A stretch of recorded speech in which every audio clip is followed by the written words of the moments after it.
Just start off. Cheers. Cheers to my Devils fans. My God. Did the boys go to Prague on a mission, take care of business? Welcome back, Devils fans. This is your host, Ace, here on Running with the Devils, where we are talking New Jersey Devils hockey all year long. Please hit that subscribe button, smash the like, share with a friend. Thank you very much. And fellas, and if there's any women in here, I am on cloud 9, cloud 10, and cloud 11. The New Jersey Devils went into Prague for game 2 after a beautiful 4-1 win in game 1, coming from behind and pulling out another beautiful win, beating the Sabres 3-1, finishing 2-0 in the Global Series, headed back to New Jersey with 4 points in the bank. And my God, I got to calm down for a minute. I am fired up, as many of you know. I'm sure many of you are right with me. This is not the last year's Devils, baby. This is not last year's team. Heavier, edgier, more violent. Say it with me. The boys are buying in. They're embracing Sheldon Keefe's system, and we are absolutely kicking ass. Kicking ass. There's no other way to put it. I feel incredible right now. I can't imagine what the boys feel like. I cannot imagine what the boys feel like. I gotta just reel it all in here. Cheers, you guys. Early start on a Saturday, pretty brutal. I started it off with a Taylor ham, egg, and cheese. Shout out to whoever came on that live. I was really drained. Let me just start off with a little unrelated piece of Devils business. A lot of people, including myself, wanted this New Jersey Devils club to offer a contract to professional tryout LeBanc. I mean, LeBanc showed out in the preseason, more than earned a contract. I was hoping Fitzy was going to do it, and he signed with Columbus today, but there's more to the story. Fitz didn't really drop the ball. What happened here was, this was a tweet from Frank Saravelli. He said, not often you see a player on PTO have a great training camp and sign elsewhere before the season begins.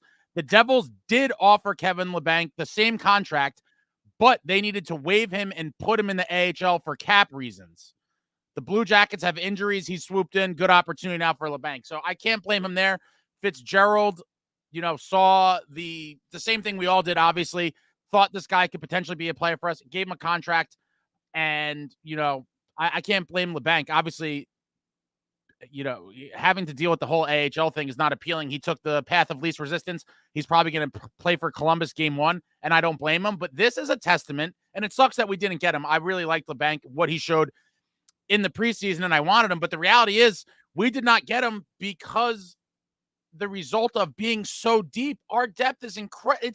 It's mind-blowing, guys. Just sit back and enjoy it. And all the credit to Tom Fitzgerald in the world. I was actually getting trolled by somebody in the comments on the video earlier, blah, blah, blah. Yes, I am a crazy person. You guys know I'm a fan. I react in the moment. Sometimes it's an overreaction, but usually I reel it back in at some point. And yes, I have been critical of GM Tom Fitzgerald, but I have been singing his praises, I feel like, for a long time now. You guys know I've loved the moves. Once he dropped heavier, edgier, more violent, and then went out and did it, I was Team Fitz again. I mean, listen, I'm nuts. I go back and forth. I live in the moment, and I just give you my opinion at the time. So, just to clarify on that front, because I have this guy trolling me, but I loved all the moves. I loved Dylan. I loved Cotter. I loved Nason. Heavier, edgier, more violent. I've been calling for it for years. We saw it happen in the offseason, and we are enjoying the fruits of the labor of that. This team is going to be a thorn in people's sides all season long. The speed is there. The physicality is there. There's just no let up. And it's so crazy to me that, it's almost, again, it's game 2, guys. So I'm not saying, I'm just, let me live. I'm very excited after the 2 games. We're seeing everything we wanted to see. We are seeing everything we wanted to see. Let me just get to my notes here. My God. So Andre Palat, obviously out of this game, going back to the States, presumably New Jersey. His wife is giving birth to their child. He's out of the lineup. My man, Curtis McDermott, in the lineup in his place, which means one of my new favorite players, Paul Cotter, getting bumped up to the third line. And you guys know how I feel about Cotter. Again, yes, I was gutted when I heard the trade package for him. I liked Akira Schmid and I liked Holtz. I believed in both of their futures. And in the moment, I did overreact. And I had subsequent videos that said I did overreact. And doing more deep dives into Cotter, I really liked what he brought. And I have high hopes for him. Furthermore, in my prediction video, I predicted he was going to have 41 points. Shame on me. I was trolled for that, by the way. Trolled for the 41-point prediction. Shame on me. My man Paul Cotter is on pace for, quick math, 123 points. Cotter's on pace for 123 points. Obviously, it's not going to happen, but he is off to a blazing start. What vision by Fitzgerald to realize that, he was stuck in a place where he was underutilized. There's going to be a lot of opportunity in front of him on this New Jersey Devils roster, and he brings a lot of what we were needing with that toughness, with the tenacity, a guy that could kind of bounce around, play that grinder game.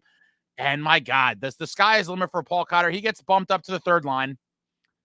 Patty Elias getting the ceremonial puck drop. Love to see it. After we saw the legend Jaromir Jagr drop the puck yesterday, Patty gets the call to do the same today. And early in the game, you boys already know, another one of my new favorites because of the way he plays, Brendan Dillon, come on down. Boom, big hit. A lot of people are like, oh, it was dirty, blah, blah. This is old school hockey, baby. Yeah, it was a little late, blah, blah, blah. But when they were talking about reviewing it, and I thought he was potentially going to get ejected for contact to the head. I'm glad they just gave him the interference. Dropped the man. Boop. Dillon just put him down. Oh, and then someone wants to make Dillon answer the bell. No problem. Dillon sheds the mitts and gets the work done. Shout out to Brendan Dillon, a junkyard dog, a throwback player, a guy we desperately needed in our lineup. He brings the veteran leadership. I was pumped when we got him. 10th in the league in hits last year, 3rd in the league in hits since he's been in the league. The guy is an absolute animal, and I love the dude. I absolutely love this man. God, these new additions are they're just showing out so early. It's amazing how, and shout out to Fitz again. I can't sing his praises enough for these acquisitions. Heavier, edgier, more violent. I was all on board. He brings the guys in, and they're paying off immediately. I mean, Fitz has to be very, very happy. I mean, I can't imagine, but this was the vision for the club. He brings in Keefe. The guys are playing this brand of hockey, and we're going to be in for a treat all season long, man.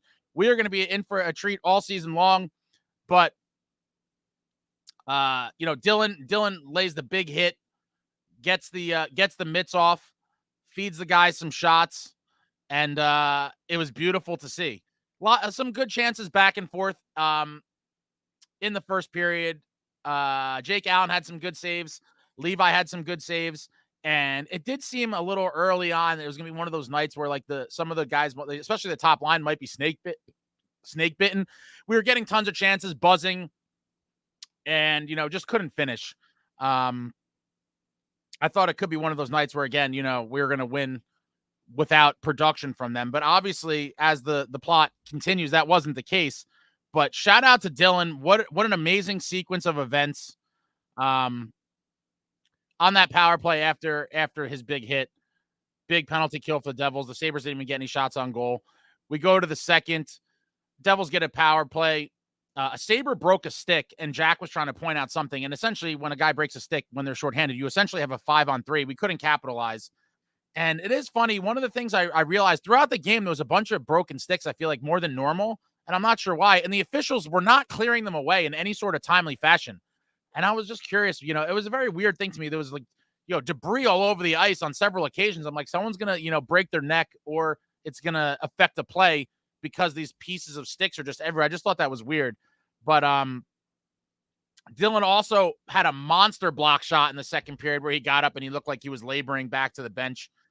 Eventually, in the second, we kind of have that unlucky goal against, and they jam it in. It looked like Keefe was considering challenging for the goaltending interference, but obviously the risk of losing and then going shorthanded and going down 2-0, he probably thought, the juice might not be worth the squeeze. Let's just accept it for what it is and go about our business and just continue pushing forward. Cotter had some insane moves to get a quality scoring chance that he couldn't finish.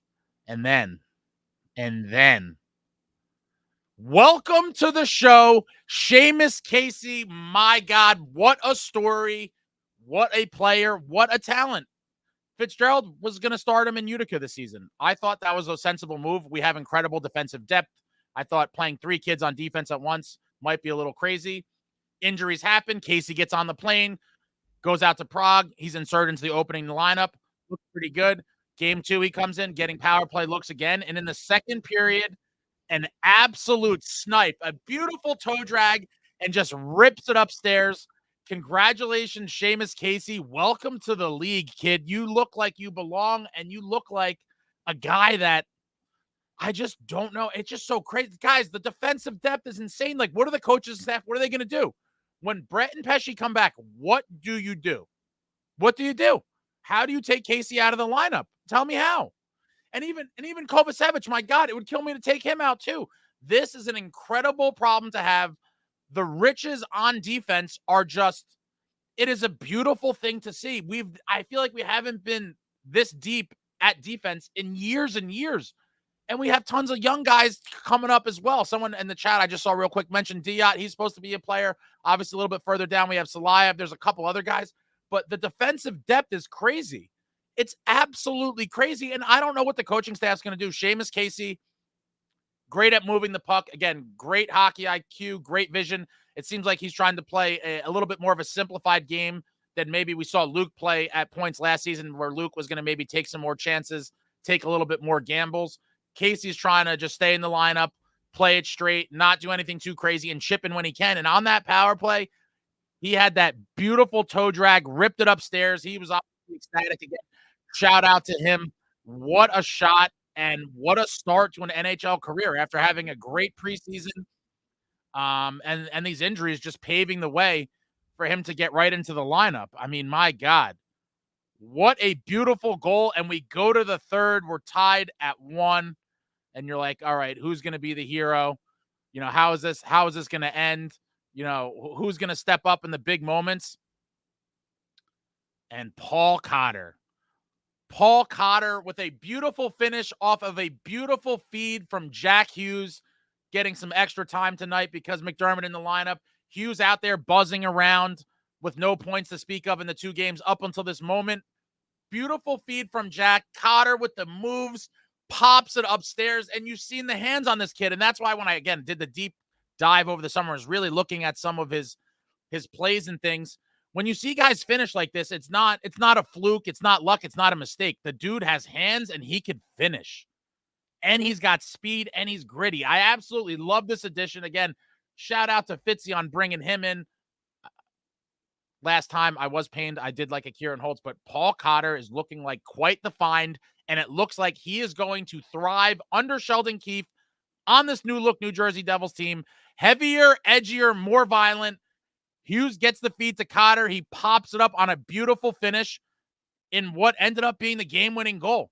His first game-winning goal of his Devils career. Devils take the 2-1 lead at 7:18, and then about 7 minutes later at 14:14, the last kind of box you want to check on the Prague trip. Let's get the top line going.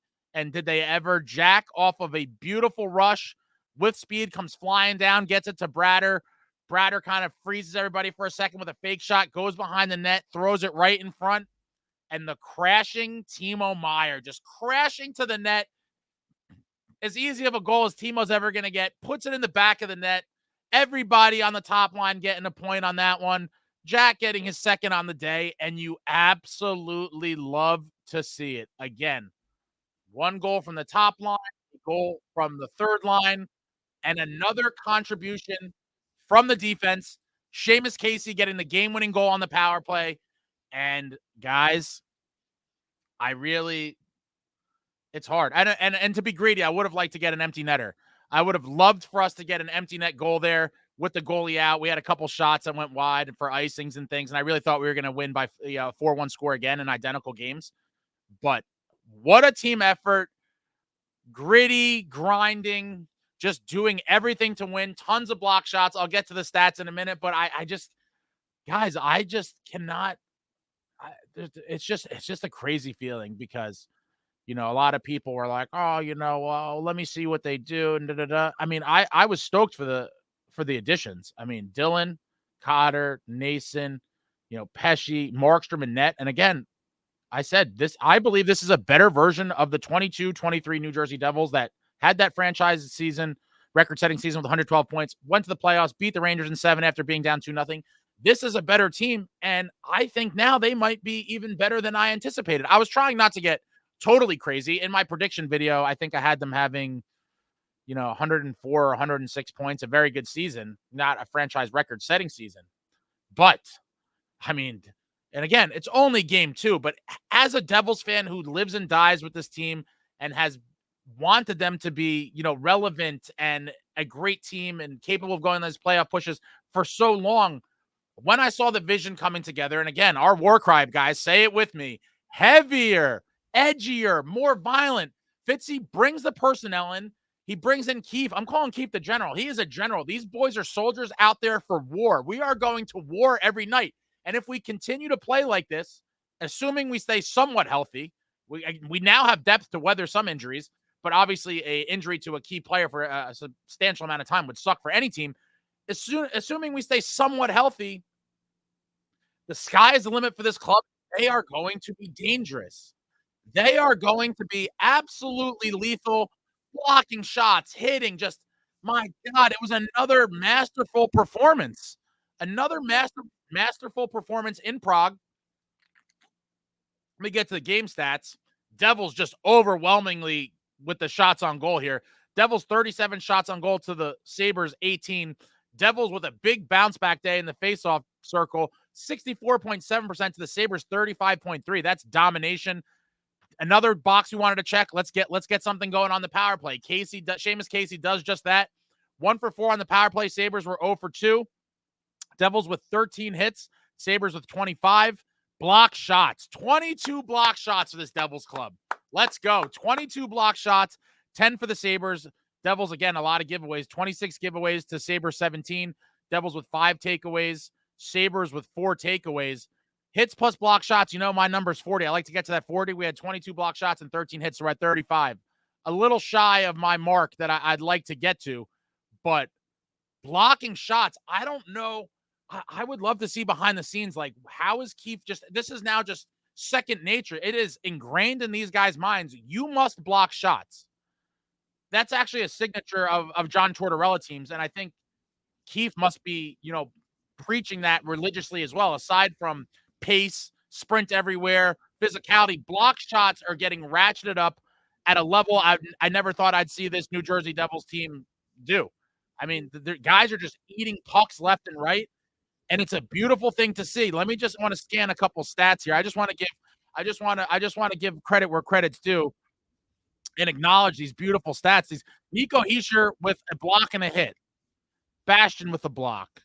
Curtis McDermott with a block and a hit. timomeier, 3 blocks and 1 hit. Cotter with a hit. Jesper Bratt with a hit. Tatar with 2 hits.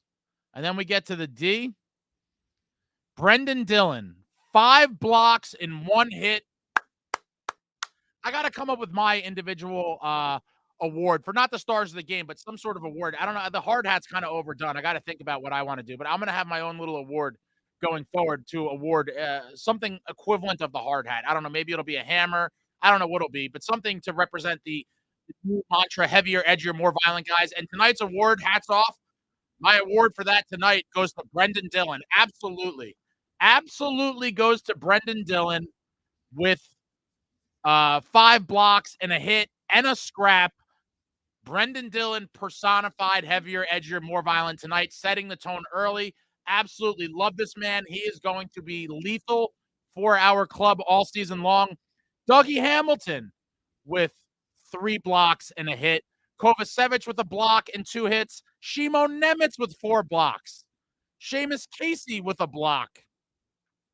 And our man Siegs, Jonas Siegenthaler, 2 of each, 2 blocks and 2 hits. Can't let these underrated, underappreciated stats go unnoticed, so I'm going to call them out.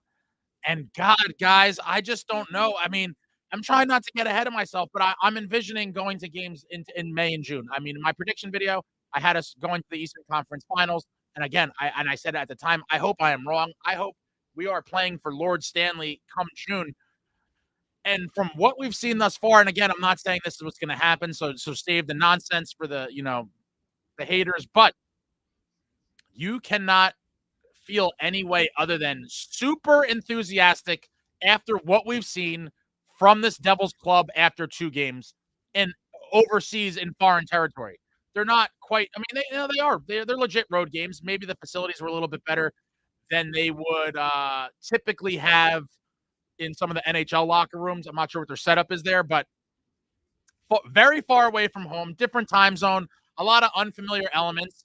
And the boys go out there, go 2-0, bank 4 points, 4 huge points to start the season. 7 goals for in the 2 games, only 2 goals against. And I said for sure this season we were going to allow way less goals than we gave up last season. And I said, even if we score a little bit less than we did, it'll be okay because, if you give up 40 goals less against and score 20 goals less, that could be a net difference of a huge, in the wins-loss column could be huge. This team seems like the scoring is not going to be an issue, and we're going to get it from everywhere in the lineup. And when you least expect it, a guy like Kovacevic can chip in, a guy like Nason. Love to see the fourth line, whoever's going to stick on that. I think Cotter is just going to be that guy that's always getting bounced around with injuries or guys struggling, and I think he's going to fit in seamlessly no matter where he goes. Cotter is a pure energy guy, and I think he's going to be a gem for us, a complete kind of under-the-radar scoop for Fitz. And wow, oh wow, no one has to be more jacked than Cotter, getting his opportunity, traded to the Devils, giving increased roles and responsibilities, getting to play with some better named guys with a little bit more of a skill set to complement his. And the hands are there, the wheels are there, everything is there.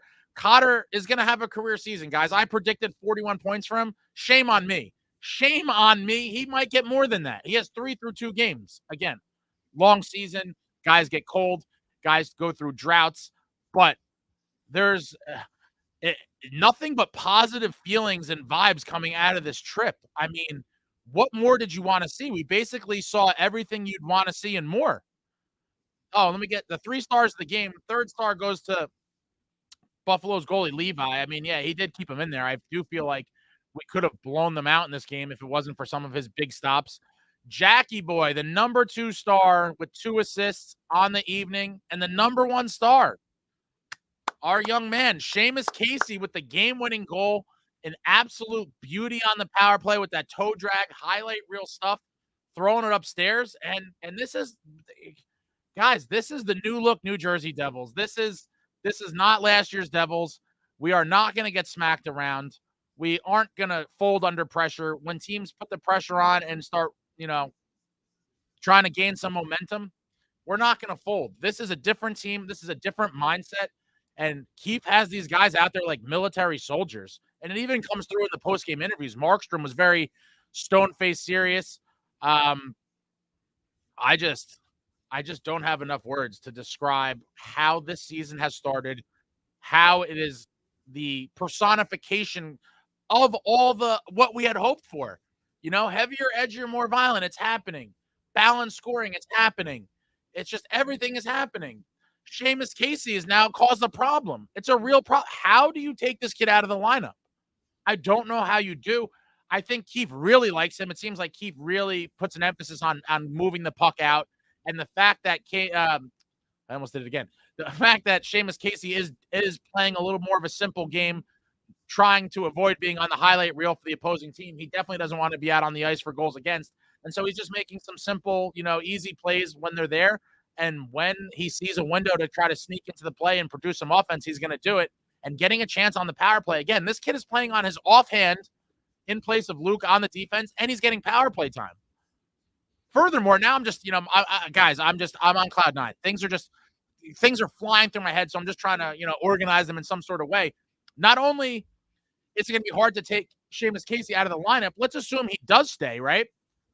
Are you giving Luke a power play spot? I mean, at this point, I firmly say keep Dougie on power play 1, and I would keep Casey on power play 2. I don't know how these are just such hard decisions to make, and they're going to have to be made. I think Pesce might be playing in the home opener. I don't think they've released any sort of news or anything on his condition. But if not the home opener, he'll be back shortly thereafter. And then at some point, Luke is going to come back. And what do you do? I would love to see what I'm going to try to get through some of these comments here. You guys are super chatty today, as am I. I mean, coming off a weekend like this, New Jersey Devils hockey, baby. This is not the 23-24 New Jersey Devils. This is the 24-25 New Jersey Devils. Punch you in the mouth, put pucks in the back of your net, and hopefully we see it all year. If this effort is consistent throughout the season, it is going to be a special season. Mel, 4 points, baby. Absolutely. We want the cup. We've always wanted the cup. Amagi Cotter strikes again. Cotter is striking again.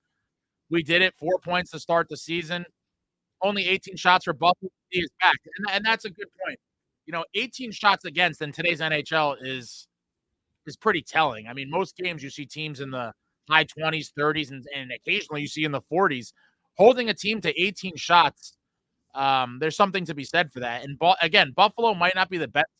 I don't think, despite what they finished, they do have some talented offensive players, and I don't think they're slouches. And so, to hold an NHL club to 18 shots is a testament to team defense. And again, we had 22 block shots, I believe it was.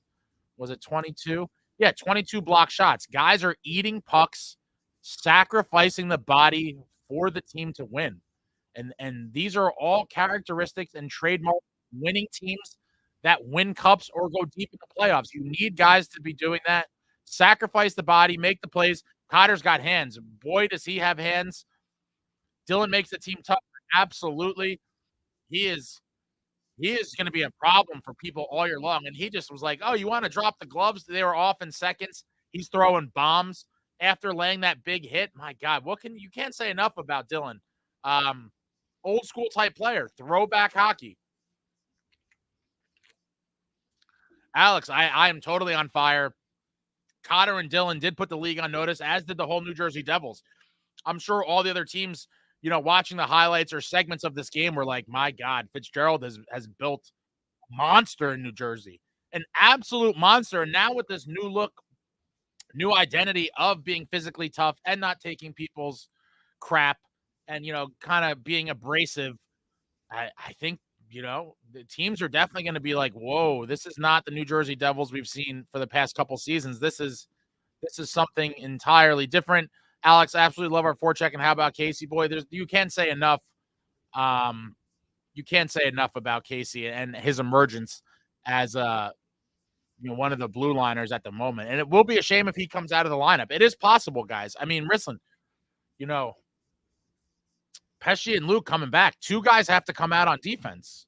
And you would imagine you would look and say, okay, well, who filled in? And it would be Kovacevic and Casey. Now, it would kill me to even take Kovacevic out. I love Kovacevic. I love Casey. Two guys have to come out. A lot of people are saying Siegenthaler. Siegenthaler, a lot of us have been hard on him over the past couple seasons. Siegenthaler has seemed pretty poised and has been playing pretty well for these two games. And so it's not like he, was struggling and you're like, he's back to some of his bad habits. Throw him out of there. And that could be a testament to playing with Kovacevic, who is more defensively responsible. I did think that when some of the other guys left, some guys kind of thrive better when they're playing with a sound defensive partner because they're not going to get as exposed or be put in these dangerous situations as often. And maybe that happened to Siegenthaler in the past. And now that Kovacevic is not, one of these wanderers trying to creep in all the way up into the offensive zone every time, that he's not going to be put in bad positions as often. And maybe that's helping his game overall. Either way, two guys got to come out. Who are they going to be? Maybe they look to Siegenthaler as one of them and Kovacevic and they leave Casey in. Who knows? Maybe Casey comes out and Siegenthaler comes out. You never know, but two guys have to come out, and these are great problems to have. Again, incredible depth, something we've lacked for years. The defense now can sustain multiple injuries. If you ask most people going into the season, people would have said, oh, Pesci and Luke are out. Like, that's going to be a huge hindrance. Like, my God, hopefully they could just kind of tread water until they get back. Not only are we treading water, we're thriving. We are thriving without two of our better defensemen in the lineup. It's psychotic to believe what this team has looked like, how they're gelling. It's a testament to the moves Fitz made and really the belief in the buy-in into Sheldon Keefe's system and their execution on game day. We didn't see it in the preseason. They only dressed the one game, but he said he liked what he saw in practice. He saw the progress before his eyes, and we all saw it in these two games in Prague. My God, did we see it. Buffalo looked like trash, though. Would be a shame if we didn't get 4 points in Prague. I mean, I think that's a little bit unfair because I think the Devils could have lost yesterday's game with a weak goalie in net. Again, if we got goaltending like we did last year, I believe we lose that game yesterday. Markstrom made some amazing saves, and at crucial times before we scored all the goals, we could have been in the hole early, very easily. And so I'm not going to totally trash Buffalo and discredit the Devils' victories and say that Buffalo is this atrocious team. Maybe they will be, but the fact remains, yesterday they had tons of dangerous chances, tons of quality shots, and Markstrom held it down. Today, I agree. It could have been 8-1 if Levi didn't stand on his head. I feel like the top line could have had a couple goals apiece. He really held his team in there, give them a chance to at least be competitive, and it fell apart for them in the third. But again, the Devils are we are just dangerous. This is a dangerous, dangerous team. This team's reminiscent of the 90s teams. I'm going to say a little bit, just because, that embracing that physical brand of hockey, being defensively responsible, getting in on the forecheck. I definitely could see that being reminiscent of 90s teams. And that's just a characteristic that I've been hoping and clamoring for a while now. We did see the shift towards the speedy, skill, finesse guys. And while that's important and while we still have that, we also needed to sprinkle in a little bit of these guys that are going to do the dirty work in the corners and rub people the wrong way and maybe get in the crease and give a goalie the business or drop the mitts when you need to. You need all of those types of guys to be a winning team. And we finally have them in place, and it's all coming together. And the Fitzgerald-Keefe vision is right on time. Absolutely right on time. I hope that these 5 days off don't kill us. I'm curious when they're going to leave. I'd imagine they'll leave tomorrow. They'll probably spend the night in Prague tonight and leave at some point tomorrow, and then have a couple days to kind of readjust. And I'd imagine they're going to practice at a minimum a couple times before the home opener. But I hope there's no kind of I wish this was just regular season and we were doing the regular schedule in America and there wasn't 5 days off, because I can't wait to see this team touch the ice again. And I hope that the days off don't really create any sort of hiccups for them along the way. But they look like the team we all wanted and more. Billy 3802, let's go Devils. Absolutely, let's go Devils. Gem card collecting, I think people realize we won the trade for Holtz. Trade for Cotter in a third rounder. Might be a trade both teams win also. And again, I think that's a fair point. I think this deal very well could be a win-win for both teams, depending on their need and how these guys, slot into the lineups of their new team. It definitely could end up being a win-win for both teams. I'm sure seeing Cotter do this early on, it doesn't make Vegas feel great, but Holtz could develop to be the guy we all wanted him to develop into here. And Schmid could, get it together and become a decent, at a minimum, I think, a tandem goalie, and play 30, 35 starts admirably for the Golden Knights at some point. So it's going to be interesting to see how that all plays out, but that's all water under the bridge, baby. This is the Paul Cotter era in New Jersey. Cisco Kid, Casey is making it tough to send him down. He looks as dominating as Luke did when he came up. Yeah, absolutely. I mean, he's not ending up on the wrong side of goals being scored, and he's chipping in offensively. And you saw that snipe on the power play, getting power play time, in your first NHL games on your offhand. I mean, it's just praise on praise from Sheldon Keefe. He trusts him to put him in the lineup on his offhand, gives him power play time, and he's rewarded the Devils for their faith in him. I think Keefe is super high on him. When Keefe talks about him, you can see that he's excited to have him playing. And again, these are all just great problems to have, but I would love to be a fly on the wall when the coaching staff and whoever else is meeting, talking about, who's going to come out of the lineup when we're fully healthy, because it's not an easy decision to make whatsoever, and it's going to be painful. Anders said it yesterday and we'll say it again today. Seamus looking amazing on the squad. Mature plays out there. Let's keep him around. Yeah, he's made it very hard to do otherwise. Really glad to see more physicality, and the depth we have is unreal. Absolutely. Heavier, edgier, more violent, on display. The depth has already come into play with Kovacevic and Casey starting off on the blue line in the Global Series. Yes, Val, it is just 2 games. That's why I said that several times at the beginning of the video, to avoid the comments like this. But I am going to get excited because the New Jersey Devils new look team is here, and I believe under Keefe we could go places. And I think the next 3, 4, 5 years could be magical. Could be absolutely magical. Elron, let's go. Let's go. Cheers, fellas. Let's go, Devils. Dylan with the huge hit. Love to see it. Absolutely love to see it. Can't stress it enough. Heavier, edgier, more violent. Dylan fills all of that and more. Veteran experience on the ice, in the locker room. I think he's going to be a great influence on the kids. And I think you're going to see the infectious nature of guys like him on the ice and being around these kids. You know, Bratt had 3 hits yesterday. I'd love to know when the last time he did, but everybody is getting behind the Sheldon Keefe identity. Guys are leading the way, and it becomes infectious where you see more guys kind of following suit. I don't expect Jack to go out there and have 5 hits a game or something like that. But typically, a lot of our skill guys would kind of peel back or shy away from finishing checks. I think in the new look Devils under Sheldon Keefe, you're going to see guys finish checks where you normally would have seen them kind of ease up. I know Ace Moan when he seen that Dylan hit. I came up off the couch and was going ballistic. And then when the mitts came off, oh boy, your boy Ace was fired up. Fired up beyond belief, screaming at my television. I hadn't been that jacked up over a Devils incident since the line brawl. I mean, I lost my shit. For the Devils line brawl, my Ranger fan buddy was over, and I got up and was just, you know, some of you who were watching at that time, I think we did a video after or whatever, but it was that level of excitement for me on the Cotter sequence. Paul Cotter will win the Hart Trophy. Book it. Oh, man. That obviously, I can't believe that that's going to happen. But if somehow something like that ever happened, it would be like one of the biggest that would have to be one of the biggest, like, shock. Yeah, I mean, it's so ridiculous. It can't happen. I mean, that's the Connor McDavid trophy until someone wrestles it away from him. What is Keefe going to do when Pesce and Hughes are back? That's the multi-million-dollar question. It's going to be a very rough conversation for a lot of the coaching staff. I just don't see how you take Casey out. If I was a betting man, I mean, and Siegenthaler has shown his worth now as well. I feel like because of his prowess on the power play, with a gun to my head, if I absolutely had to pick right now, when Luke and Pesce come back at the very moment, I think you would see Siegenthaler and Kovacevic come out. If I had to pick, it just seems like that's what it would be at the moment. But it's a very, very difficult decision. Very difficult decision. Cotter with the kitten mitten. Cotter is Toffoli lookalike. Oh, Val, come on. Toffoli has nowhere near the speed of Cotter. There was some plays where I'm like, it seemed like Toffoli was skating with the piano on his back. Cotter's got the jets, man. And listen, no knock to Toffoli. I love Toffoli.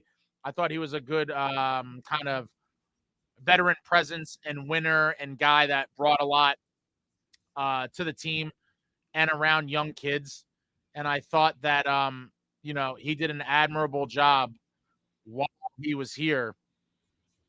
And I think it's a shame that we couldn't be in the position we are now with Toffoli. But with that being said, it created opportunities for other guys, and you never know. I think even Sal was like, you know, we all believed in Cotter and thought he had tremendous upside, but maybe we even undersold him. And he's like, you know, maybe he can be a 20-25 goal guy. And it is possible, right? I mean, he has 3 goals in 2 games. If he ever gets looks on in power play scenarios for any sort of frequency, or again, he's trusted out there in empty net scenarios, 20-25 goals, I don't think is as crazy as people would have said it was, you know, a week ago. People thought I was crazy when I predicted 41 points. I forget the breakdown I said, but I predicted him to 41 points, and a lot of people thought that was delusionally optimistic. But that was kind of my hot take. I believed in Cotter, and he's showing that he has the ability. Cotter is freaking crazy. I'm so sad about LeBanc, but he wouldn't make sense here. He would have few opportunities just to replace Bash with him. I think the problem is he had to be wavered. Yeah, I think that's what the Devils would have to do. And so, you know, he may have risked getting claimed by a team he didn't want to go to. So I think he took the more sure thing. Columbus, not a terrible destination by some reports. I mean, I don't love Ohio, but if you're a guy in his position where you're looking for the most, you know, playing time and opportunity, I'm sure he had a conversation with them where they talked about where they thought he would fit in. He felt comfortable with it, signed the deal, and he's off. So it's unfortunate. But again, that is a testament to the amazing amount of depth we have, where it wouldn't have been easy for him to get a roster spot on our NHL club. I mean, that's just the reality. So many guys looking to get into that bottom 6. The fact there was a fight today speaks volumes. No more soft hockey. No. The new look New Jersey Devils are anything but soft. Heavier, edgier, more violent. We've seen it the first 2 games, and we're going to see it all season, guys. This is the new team identity. Speed, hard play, heavy on the puck, finish your checks. And if you want to get froggy and drop the mitts, we have several guys that are ready to do it. Seabone's 82-0. Wouldn't that be something? Devils fans in North America can now can be high from the Global Series sweep all day long as it's so early in the day for you. Yeah, it's true, guys. I'm gonna be walking with a little extra pep in my step for the rest of the day. I think I'm planning on going to one of my buddies' houses later to watch the Rutgers football game. Shout out to RU football, looking to stay undefeated on their season. But wow. It is crazy. I definitely have some sort of psychological illness because, the team's play or, outlook on the team definitely affects my mood. Like if we were 0-2, if I was on here talking about our second loss in the Global Series, like I would be feeling, in some type of way for a while.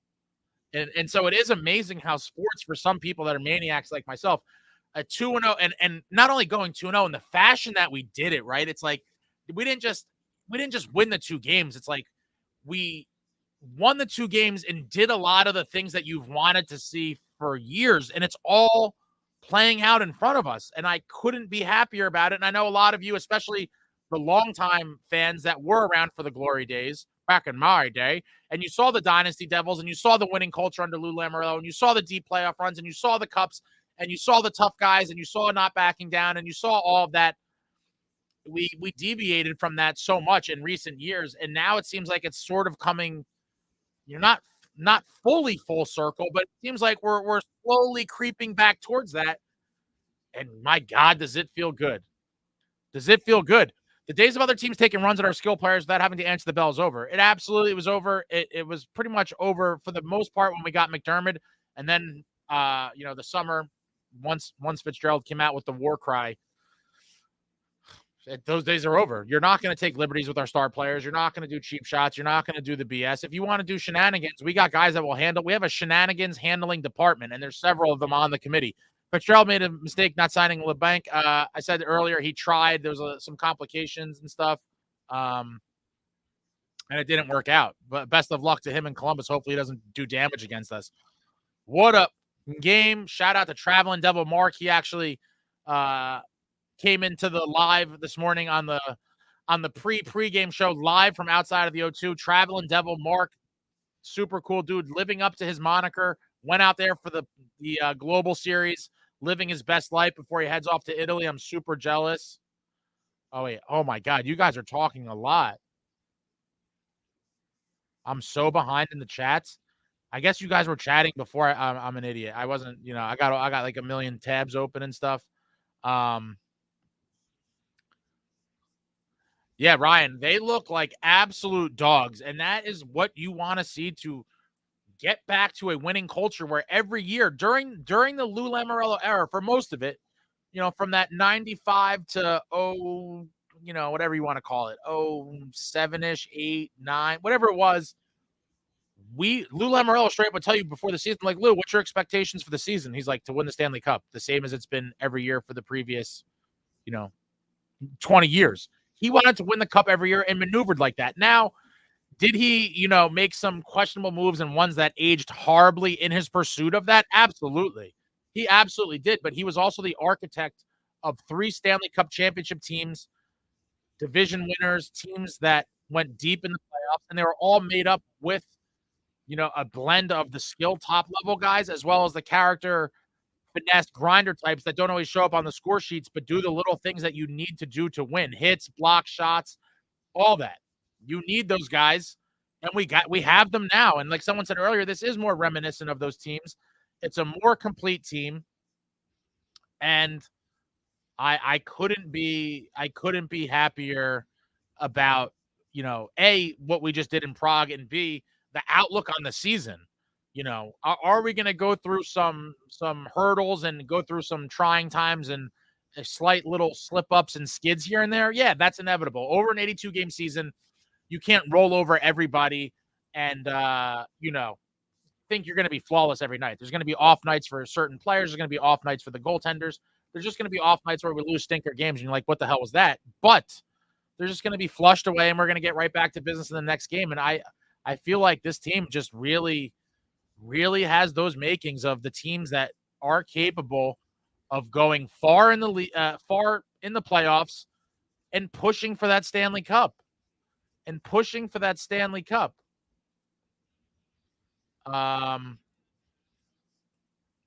You love to see it. Cheers, Marcel.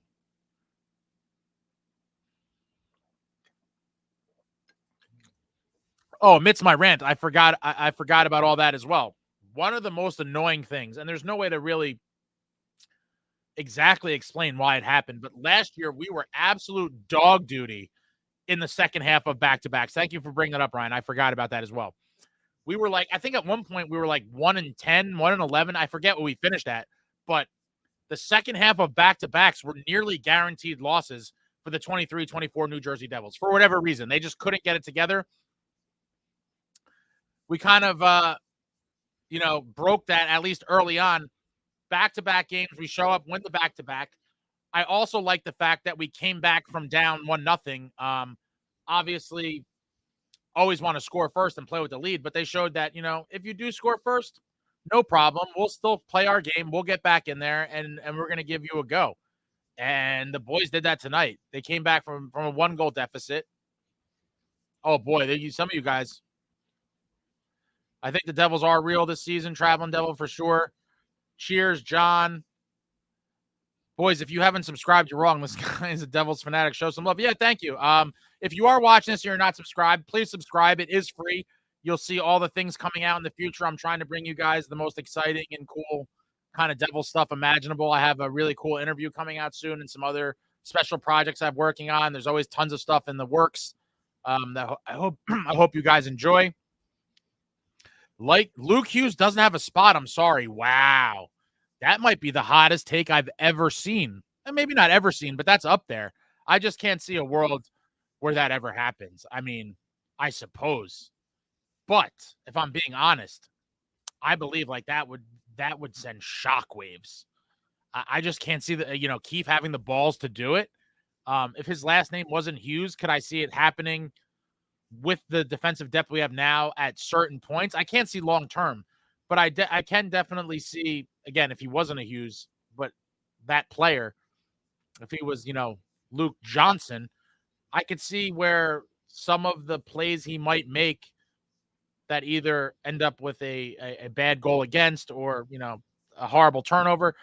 I could see Keefe being the type of guy to put a guy in the press box for that. But again, I do think there's more that kind of goes into those decisions than purely on ice play, unfortunately, but that's a part of life. And, every organization, whether it's a corporation or a professional sports team. And so I do think it is a little different, and that is very tricky, but Luke Hughes not having a spot, that's a real hot take, JP. Gem Card, all I have to say is if I was a Sabres fan, I'd be pissed. What was Lindy doing? Pulls goalie late and doesn't even use his timeout. Thank God he's gone. I'm not going to kick Lindy's back. And listen, this game was the Devils. We were kind of pouring it on a little bit there, and I guess he was trying to play it safe and was waiting for a later time. I mean, listen, good luck to Lindy, except when you're playing the Devils, and his team is in an 0-2 hole now. Rob, we are world beaters now. Don't have to be pessimistic anymore. I'm not going to say we're world beaters, but we definitely, like I said, have the makings, and the what we've seen through 2 games is nothing short of miraculous. I mean, this is just what, if you could write out a script, you would write out scoring from all over the lineup, a balanced attack, physicality, forechecking, cycling pucks down low, contributions offensively from the defense, good special teams play, and cutting down on mistakes and good goaltending. And we literally have seen all of those things.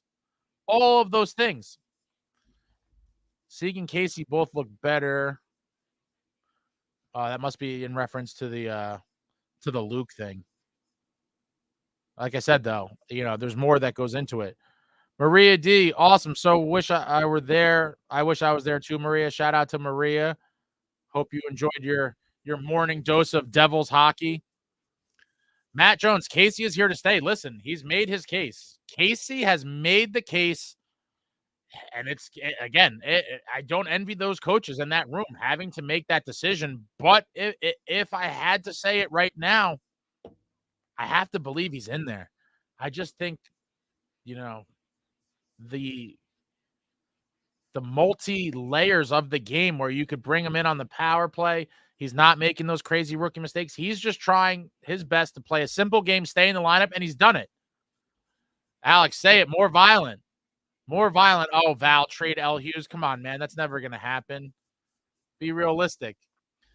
Sabres fans are really pissed about the Dillon hit, as if Peterka wasn't looking down the whole time while getting funneled. Listen, I think, that's part of being a fan, right? Like, if that happened to one of our guys, we'd be pissed too. So I'm not going to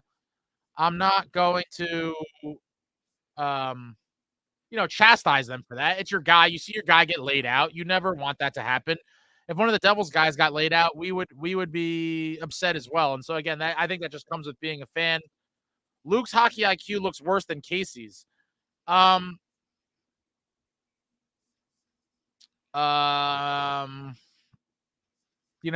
think it's a little early to say that.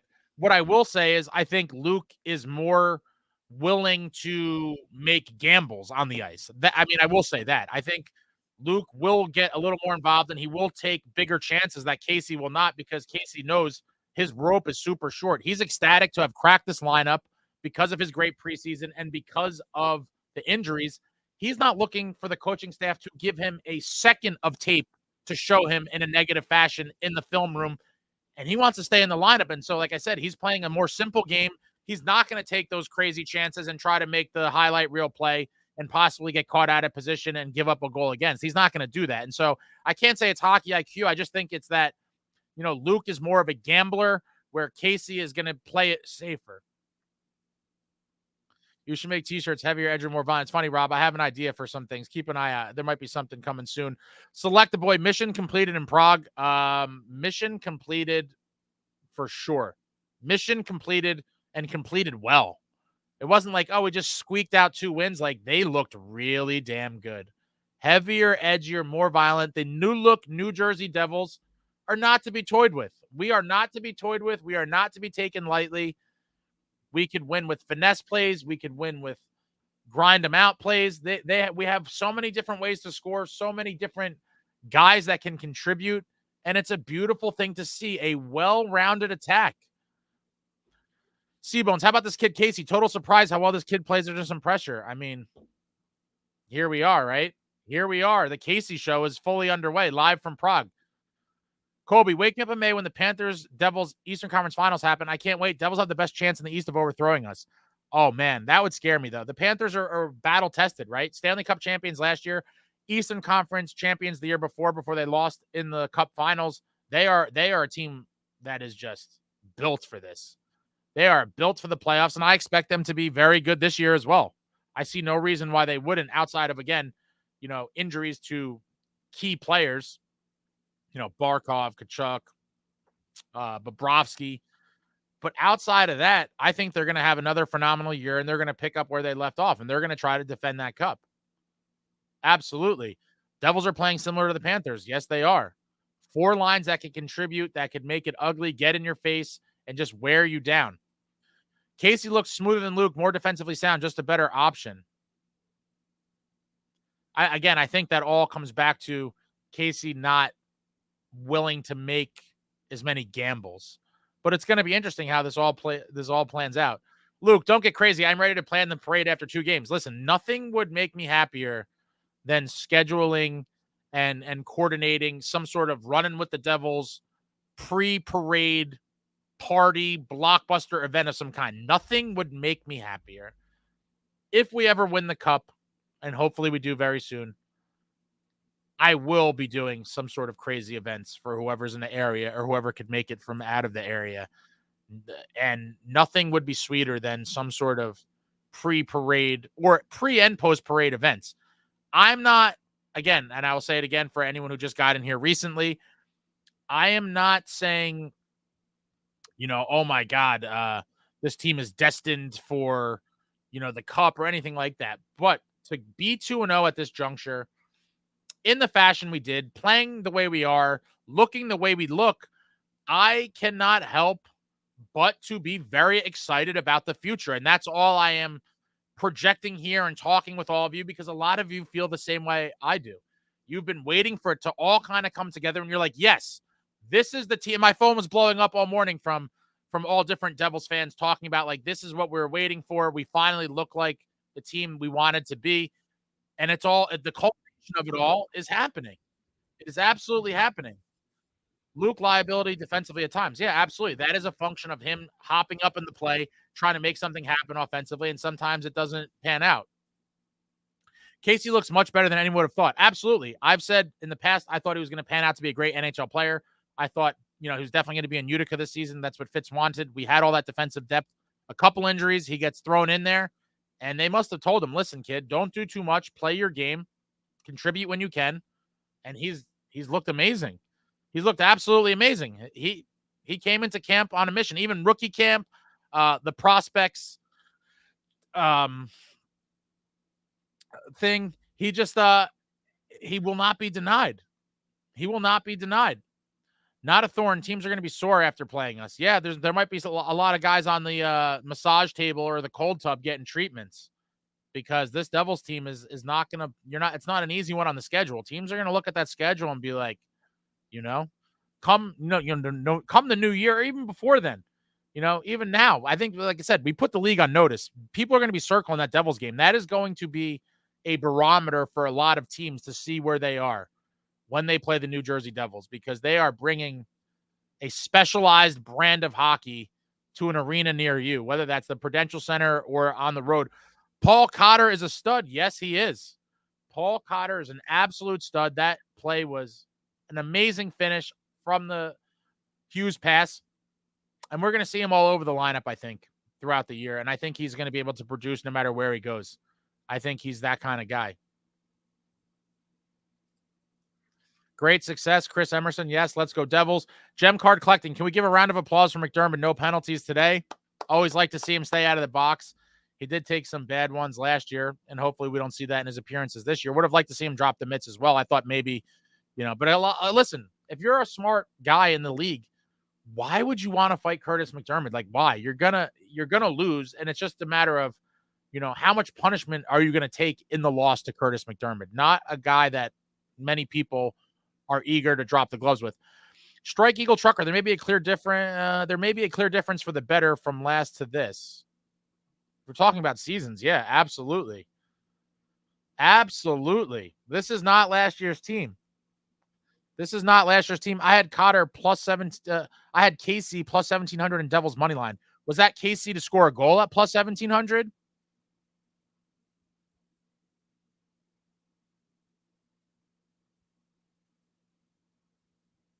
Must have been a goal. JP, trade Luke for a hard-hitting guy in the back end. They're not trading Luke, my man. Come on. We're not trading Luke. I think this defense is just fine. I love this defense, and I love whatever variation of it we see. Like I mentioned in a previous video, there's so many guys, even Hadaka. Everyone forgets about Hadaka's injured. And Luke and Pesci. Any variation of this defense, I am very comfortable with, and I think they are going to perform. Hope to God you slaughter the Maple Laughs Thursday. So do I. Justin, screw the preseason and let's go Devils. Yeah, absolutely. Absolutely. Casey's definitely proving his worth in that hit from Dylan. The hit was beautiful. I could just watch plays like that over and over again. It never gets old. Heavier, edgier, more violent. Brendan Dillon may be the poster child for the movement, and we're going to see tons of other guys embrace that as well. It is a team philosophy, a team mentality, and we're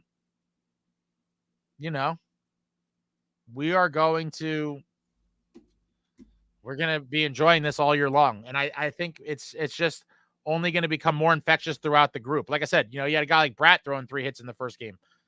I love old school hockey. Absolute Diego. Dylan is a beast. Scott Stevens style. I don't know about that, Chris. Scott Stevens is in a complete stratosphere of his own.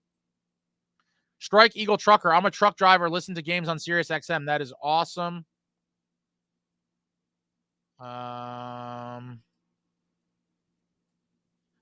Yeah, you never want to see injuries to anybody, but what a way to fire up the boys. Crushing a guy like that early on, there's not many better ways to get the boys revved up than a big hit or a fight. And Dylan gave you both on the same sequence. He crushed the guy. Beautiful hit. Yeah, it was a little late, whatever. You know, it is what it is. And he dropped the mitts and did the damn thing. The bench had to be super fired up. Fitz did good so far. Let's go. Yeah, Fitz did great. The moves are panning out. The team is gelling, and we can't let the Keefe hiring go underappreciated. Sheldon Keefe is the general. He is the general of the war-tested New Jersey Devils now, and they're going to go out there and they're going to go about their business. We're going to see it all season long. Jake had a great game. Allen did have a very good game, stopping 17 of 18. Some of them were pretty good chances. I thought he was nowhere near as tested as Markstrom was yesterday, but in the end, a win, and I couldn't be more ecstatic. Both goalies 1-0. That top line really started to turn up as the game went on. They were getting chances early too. They just weren't finishing. Levi was playing crazy, and just an ultimate team win for the New Jersey Devils. When Pesce is healthy, who's coming out again? I would imagine Kovacevic. 4-point lead on the entire league. Top line can play with more confidence and less pressure. Absolutely. When you don't feel the weight of the world on your shoulders and your line needs to produce every single night for you to win, that's not ideal. And a lot of guys feel the pressure and they start, gripping the sticks a little harder and they missing shots they would have buried, and they try too hard and they may be doing things they shouldn't do because they feel like they have to produce offensively. That's not the case. We saw in yesterday's game, no Jack, no TIMO, no Meier, no problem. No problem. Second, third, fourth line, all kicking goals with Kovacevic chipping one in from the blue line. Balanced attack. Absolutely balanced attack, and that is what you need to win games and go far in the NHL playoffs. You have to sit Siegs, you need Cove's body. Listen, if it was up to me in a vacuum, I agree. Again, you guys all know Neanderthal hockey, old school hockey. I love the big bodies. I love the physicality. And I would prefer Kovacevic over Siegenthal if it was up to me. But, I don't know. There's a lot of chess behind the scenes, and we're going to find out soon when he comes back. Hopefully Pesce's ready to go soon, and hopefully he just kind of comes in and doesn't really disrupt too much, and everyone just continues to do their thing, because right now we are just gelling. Defense looks fantastic. Penalty kill looked fantastic. Everything looks super solid. Yeah. A team win, checking off all the boxes. Power play scores. The top line gets going. Block shots absolutely stood out with 22. Sabres goal was super lame. Even if it was a fair goal, it was. But a goal is a goal. It was kind of laying there under the pad, and they're jamming at it. Goal. They took the lead. That was the highlight of the Sabres' entire trip to Prague. They had a 1-0 lead for a little bit, and then the Devils just did what the Devils are going to be doing this year. Maria, Casey's game continues to improve exponentially. Yeah, we can't talk about him enough. He's just looked like a veteran at times back there, and that little toe drag, ripping it up top. Oh my God, what a shot! The boys were all pumped for him too. The boys were absolutely pumped for him, and I'm really happy for the kid. I mean, great camp, great preseason. Comes in, plays his first game yesterday, scores his first goal today. M. Payton, on the plane back from Prague, and I had to listen via radio on choppy-ass internet, but TIMO time. What time is it? TIMO time. And on my version of TIMO time, I think it's been 10:17 since I got this. I think I have to change the battery or something, but it's always TIMO time on this channel. He drives the net hard and gets rewarded on a beautiful feed from Bratt. Easy tap-in goal. Love to see it. All three of them getting a point on that play. I'm just scanning the comments. Listen, let's not get crazy. I mean, Scott Stevens vibes. All right. I mean, it's it's hard to compare anyone to Scotty. He did it at a level that no one else has done in league history, quite frankly. I mean, he's just a different specimen when it comes to physicality and putting guys on their pants. Scott Stevens, if you guys aren't, for younger fans who might not be familiar, look up a Scott Stevens hit highlight package and your jaw will be on the floor. He's had some of the greatest hits in NHL history while playing for the New Jersey Devils. Hopefully Cotter hands us some more shootout wins. Devils have been awful in that respect past few years. Yeah, it is funny how that seems to come in waves as well. For those of you that were fans, I think it was either the 11-12 or maybe it was 11-12 or 12-13 when we had Kovalchuk and Zach Parise and all those guys. We were one of the best shootout teams in the league for those couple of years. Like, we had guys that were just scoring all the time on the shootout. It was like, if we went to the shootout, it was almost an automatic win. And I do feel like we have been kind of sucky in that department over the past few seasons, despite having a lot of offensively skilled guys that you would think would perform better in the shootout, but the results really weren't there. And I always did get a little queasy when we were going to the shootout, because there was a good chance no matter who was in goal for us or the other team that there was a chance we were going to fall short. So it is nice to see that Cotter, I think, could definitely be a shootout threat. Stanley 62495, which for those of you that don't know, that is an ode to the Stanley Cup on June 24th, 1995, the date of the New Jersey Devils' first Stanley Cup championship, a day that will live in franchise history forever. I did not expect these performances after what the preseason looked like. Really nice start, but to be fair, this is Buffalo. If they were playing, need performances like this against the top dogs. Yeah, absolutely, but I'm not going to discredit it either. Buffalo is, they are what they are. Are they a juggernaut? No, they might not be as bad as they were last year, but either way, beating an NHL team twice in this type of event on back-to-back days is not an easy feat, and I'm not going to discredit the win. I'm also going to take that into consideration when evaluating it. Obviously, we want to see this team play the same kind of hockey and get wins against the better teams in the league, but to just be like, it's Buffalo. Like I said, we could have easily lost yesterday's game if Markstrom didn't stand on his face.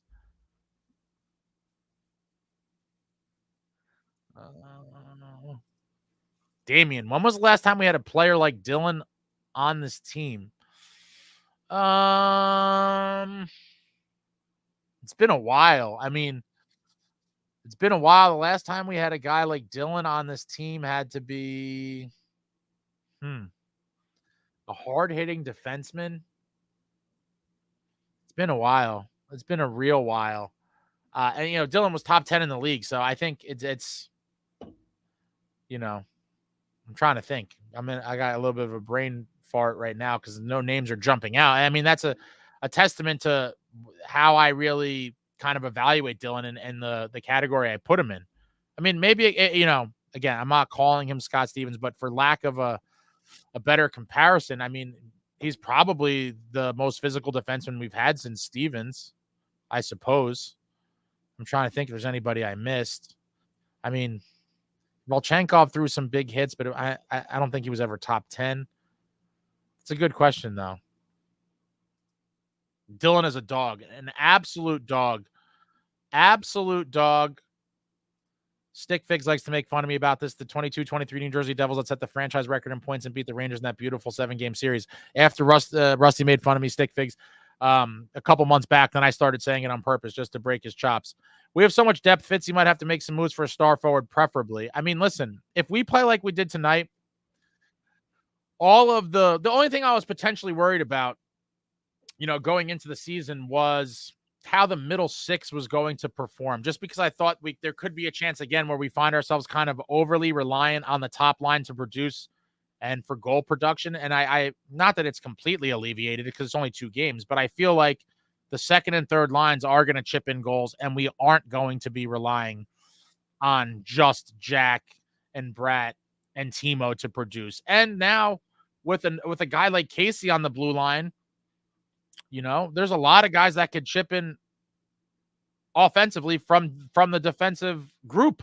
Even we saw Brendan Dillon in the preseason. He uncorked a bomb. It was very reminiscent of a Dougie bomb. He let in the preseason. That was a beautiful goal. I forgot about no dickheads. Heavier, edgier, more violent, and no dickheads. Yeah, that was a pretty funny Fitzy quote. More violent is my favorite part. I mean, It's everybody's favorite part. Heavier, edgier, more violent. They didn't lay down and die, and we were down 0-1 in the second period. Yeah, absolutely. You'd like to see a clawback, a little test of adversity early on. Don't mind seeing it. And the Devils showed they're not going to just lay down and whatever else. We saw that was our first adversity, really. Down 1-0. Not that it's too much of adversity, but new team, new coach, new system, new everything. Down 1-0, and they come back. The Sabres isn't exactly the best measurement stick, but I'm very excited for what the team will bring. Same here. I feel like if we play the game we played, if we play the game the way we played tonight, the sky is the limit. Oh my God, I'll never catch up on these.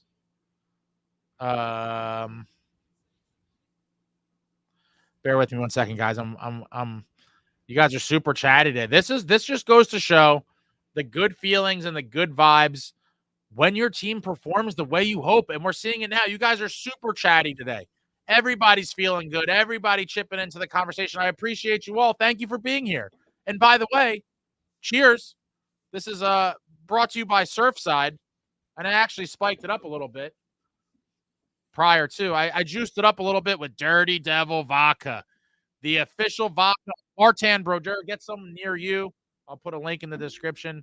Drinking that all season long, and I spiked it up a little bit. I am flying high right now. This feeling's not going to go away. I wish we were playing again tomorrow or on Monday. I wish the boys were getting back to work soon, because this is a show that I don't want to wait to come back on. I want to see it immediately. This is hybrid of old school and new school. Yeah, this is kind of a little bit of both. We merge now that the finesse, speedy, skill guys, and now we're blending it with a little more of the grinders and those heavier, edgier, more violent guys. And to me, that was the recipe for winning hockey while I was growing up in the 90s and the early 2000s, watching teams that routinely made deep playoff runs by having these characteristics. This was in the DNA of their hockey clubs. A little bit of everything. You need it to win. Justin Hockey, what a team. Oh, wait, I'm super behind. My God. Ace Award. Yeah, I don't know what it's going to be. The hard hat's kind of cliche. If anyone has any good recommendations for what I should make my personal award, which I'm going to give it to, the hard-nosed grinder type player of the game, hits and block shots, something like that. I might have to do the hard hat if I can't come up with anything better. Yeah, this is again, one of the beauties of having depth. Aside from being protected when injuries occur, Siegenthaler can't mail it in anymore. Literally has 2-3 guys behind him who contribute. Absolutely. If you are not at the top of your game, there is guys nipping to get into the lineup and take your spot. Absolutely ready to take your spot. And if you don't embrace the key philosophy, which is physical, block shots, sprint to pucks, play with pace. If you don't, we got somebody or someones who will. But yeah, it's not even one guy looking to come take your job. There's 2 or 3 of them at every spot. And Vince, I think that Siegs looks more physical. I think that's a function of, Keefe's message and everybody on alert that people are coming for your jobs. People are absolutely coming for your jobs. Scanning here. Alex, Keefe is pushing the guys for sure. The forecheck is a complete 180. There was times last year it was virtually non-existent. And if we couldn't score off the rush, we kind of got shut down, took our ball and went home, and that was game over. They shut us down. We are not going to find a way to score. We're going to be generating offense all kinds of ways. There's going to be dirty goals, little dirty deflections, guys digging in the crease. You're going to see a little bit of everything. There's also going to be the beautiful highlight reels as well. I mean, that top line today just showed you, Jack on that beautiful rush. He hits Bratt. Bratt comes flying down. He kind of fakes everyone with the shot, goes behind the net. TIMO drives the net. That was just a thing of beauty. That was an absolutely beautiful play by our top line, and glad to see them get on the board in Prague. I would have been disappointed if they didn't, just because I know, as long as the team wins, I don't give a crap whatsoever. But I know they would have been kind of down on themselves, even despite the wins. Their top line players, they want to produce, and they would have probably felt some sort of way if they didn't get on the board, in the 2 games. So it was great to see them get it done today in a pretty big moment where the game was still in doubt. Not that it was still, taking a 3-1 lead. The game's not over, but I felt pretty secure that we were on our way to a victory after they scored that 3rd one.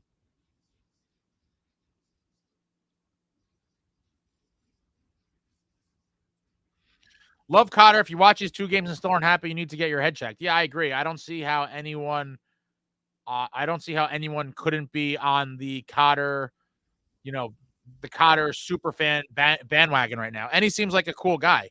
I mean, I like personalities as well. Obviously, the thing I care about most is how do you perform on the ice and are you going to help us win?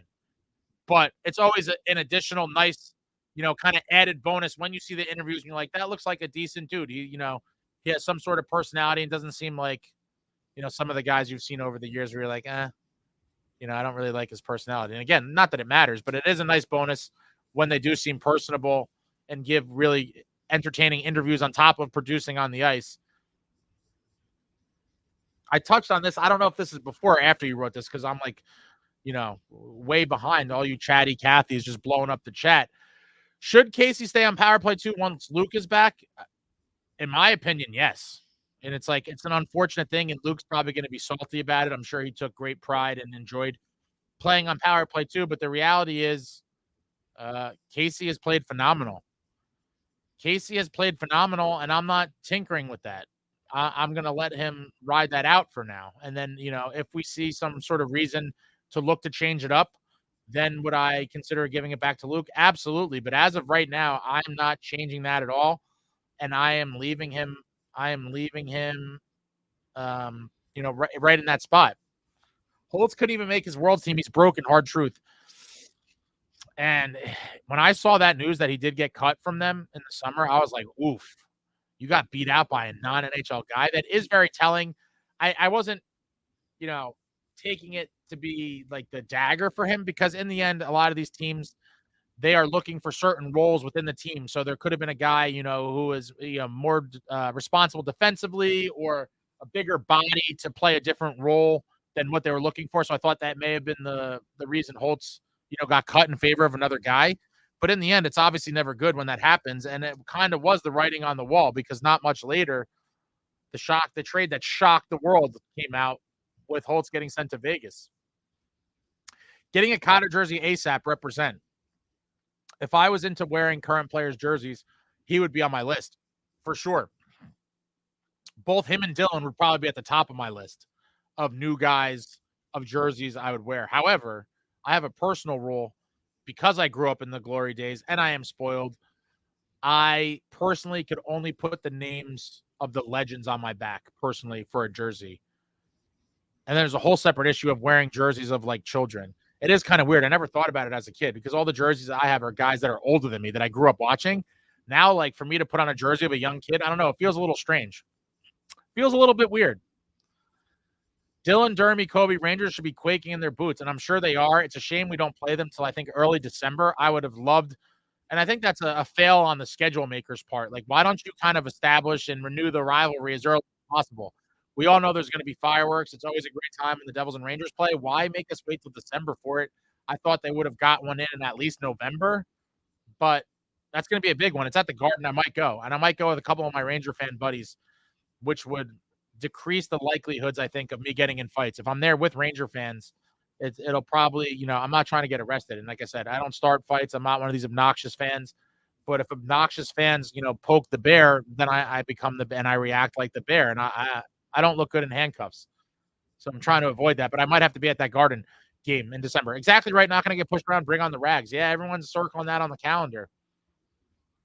Everyone's circling that on the calendar. JP, I'd seriously consider trading either Luke or Nemitz. You don't need 2 young defensemen, and Casey looks way more mature than Luke and Nemitz. I mean, I can't see it. I can't see it, but I can't say that it's an impossibility either. I will say it's an impossibility for Luke. They're definitely not trading Luke. You have to realize he is Luke Hughes, okay? Very different than Luke Johnson. He's Luke Hughes.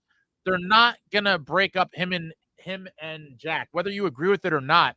This is just kind of the politics or business maneuverings behind the scenes. It ain't going to happen. And so I would believe Nemitz would be more likely to be traded. And I feel like the organization is very high on him and don't want to do that either. With that being said, if you're a competent GM, which Fitzgerald has proven he is, despite me, being saucy at times and complaining, I am a Fitz fan right now. And that could change at different times. But for right now, I'm very happy with what he's done. If a deal presents itself, where you're like, you know what? I didn't want to trade Nemitz, but with this deal on the table, I can't say no. It could happen, but I think they both would be great pieces for the defensive group, long-term into the future. These guys are all super young kids, man.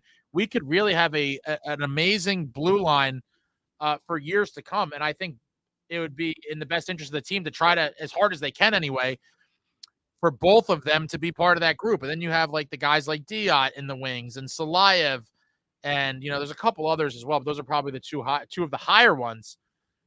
But I again, I don't think they're going to look to trade him. I wouldn't be shocked. Trading Luke would be an absolutely stunning development for me. I can't see it on any planet. Can't see it at all. I think we'll be shuffling defensive player based on the team matchups and injuries rest. And that's another important point, right? When we have back-to-backs or maybe 3 games in 4 nights, if guys are a little nicked up, we might see some rest days. And that is a beautiful luxury to have. It's not something you think about, hockey teams doing too often, because most of the time you don't have that luxury where you have literally 3 guys. Right now, assuming we are fully healthy, we have at a minimum 3 guys that should be able to step in on defense flawlessly. So let's just pretend, Luke, for this exercise, Luke and Pesce come back, and Casey and Kovacevic are the 2 guys out, right? That gives you Casey, Kovacevic, and Hadika that could all come in, and we shouldn't skip a beat as a team. That's 3 guys. And then you go further down, and now in the lost in the shuffle, another guy I feel bad for, and I haven't talked about him at all because of all this craziness, D. Simone. I thought there was a chance of him, maybe getting some games here and there with this team. The defense is just super deep.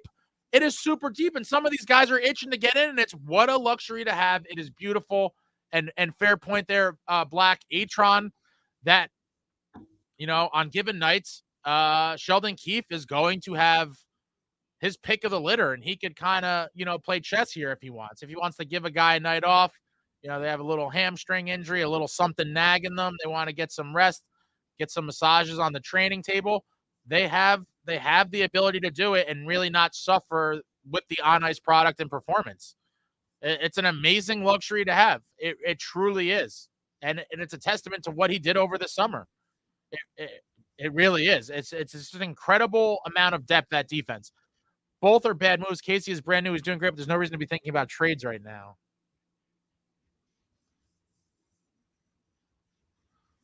No.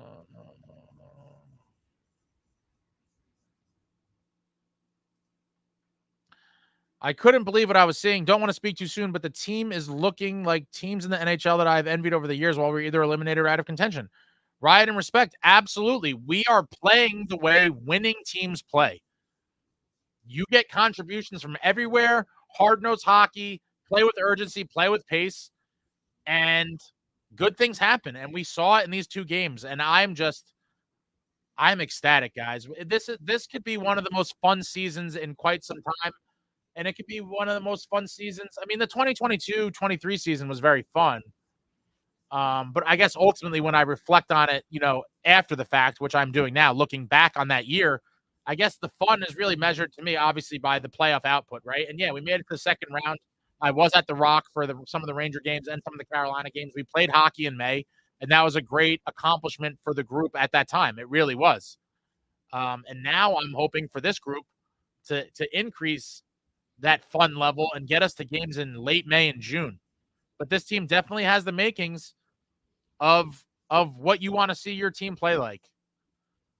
My man Chase, check out Chase at his channel, Chase Brogan, for a lot of really cool tech reviews. He does some really cool stuff with the retro game emulators where you could buy a drive and play all these games from back in the day. I still have to link with him and figure out which one's going to be the best for my needs, because I would love to be playing some of these old games, especially the NHL ones. But yeah, can I get a like? Can a guy get a like in here? It costs nothing. It takes 0.8 seconds of your life. You just hover over that little thumb, boop, boop, thumbs up. Thank you very much, guys. I mean, or like I said yesterday, maybe there's tons of haters in here just hating, just sitting on their couch hating, and don't want to hit the like. Traveling Devil, where is SST? I don't know. He's in a different time zone, so maybe it's a weird time for him. I'm not really sure. Or maybe he's just waiting until the Devils go on a losing streak to pop out and spit some venom. But either way, shout out to SST, longtime Devils fan, and like me, just wants to see the team succeed in the worst way possible. He just wants this team to win, just like I do and many of you. Keep Casey power play too, but I still like Luke on this team. We are going to be a wagon for years to come on the back end. Also, Kovacevic, I'm assuming, should stay in Siegenthaler. Some of you guys are maybe some of you guys are hitting the bottle super hard on this early hockey day. But also Kovacevic should stay in Siegenthaler has to go. I mean, listen, there's a target on his back just because, many of the other guys, there's no chance, there's no chance Dougie's coming out. There's no chance Dylan's coming out. And so, yeah, there's only so many spots that someone could get forced out. And yeah, Siegenthaler is the guy that has the target on his back, and guys are coming for his job. He has a spot because of injuries. Got to slow down a bit there. Yeah, he only has a spot because of injuries, but with opportunity comes the chance to be the guy that they can't force out and make really tough decisions. And Sheldon Keefe and the coaching staff are going to have to decide what is the fate of Seamus Casey when we are fully healthy. And at the moment, I really believe Casey might be here to stay. It's a super hard decision to have to make, but I just don't see how you could deny this kid. He's done everything asked of him. He's looked great. Had that beautiful goal today to tie up the game and get the boys back in it. Everyone was fired up for him. And the sky's the limit for this kid. I just think he's going to get more comfortable, more relaxed as time goes on, probably play a little more minutes. He's still not playing a ton. I think he played 12 and change today. But you love to see a kid like this pan out, and I couldn't be happier for him. He's been trying to find his way onto the big boy club, and here we are. Not necessarily about trading, but we have seen Luke and Nemitz play for full seasons now. Even though Casey's brand new, he looks more sound than them and like a vet. Again, very small sample space, right? So by default, you're correct. But let's see, after 10, 12 games. What kind of defense we can give rest days like pitchers. Yeah, I mean, to keep guys fresh, and especially if we're going to play this up-tempo grinding style, right? I imagine a lot of these guys are not used to, obviously, this system that Keefe has implemented and the physical grind and toll that it's going to take on their body. And to play it night in and night out and play a whole game like this, it is going to be adjustment period. There are going to be guys sore. Hopefully they kind of settle into it and get accustomed to it as the season goes on. But to your point, Rob, that is a beautiful thing to be able to do. It's like, every third or fourth game, you could swap a guy out. Be like, listen, guy, you took some hits. You played physical. You roughed the guy up. You might be feeling a little bruised up. Why don't you take a night off in the press box, eat some sushi, and we'll see you on Tuesday. I mean, that is something you could do. Now, some of these guys are probably dead set against it, but a lot of guys do embrace the sort of load management if it's available to them like we see in the NBA. And so with the defense, again, playing this physical, punishing brand of hockey, heavier, edgier, more violent, it's a great luxury to have. There he is, SST. I'm watching you all. Oh, my God, I'm so far behind. Like, I can't keep up with these. Shout out to Stan, SST, longtime Devils fan, sometimes maniac like myself.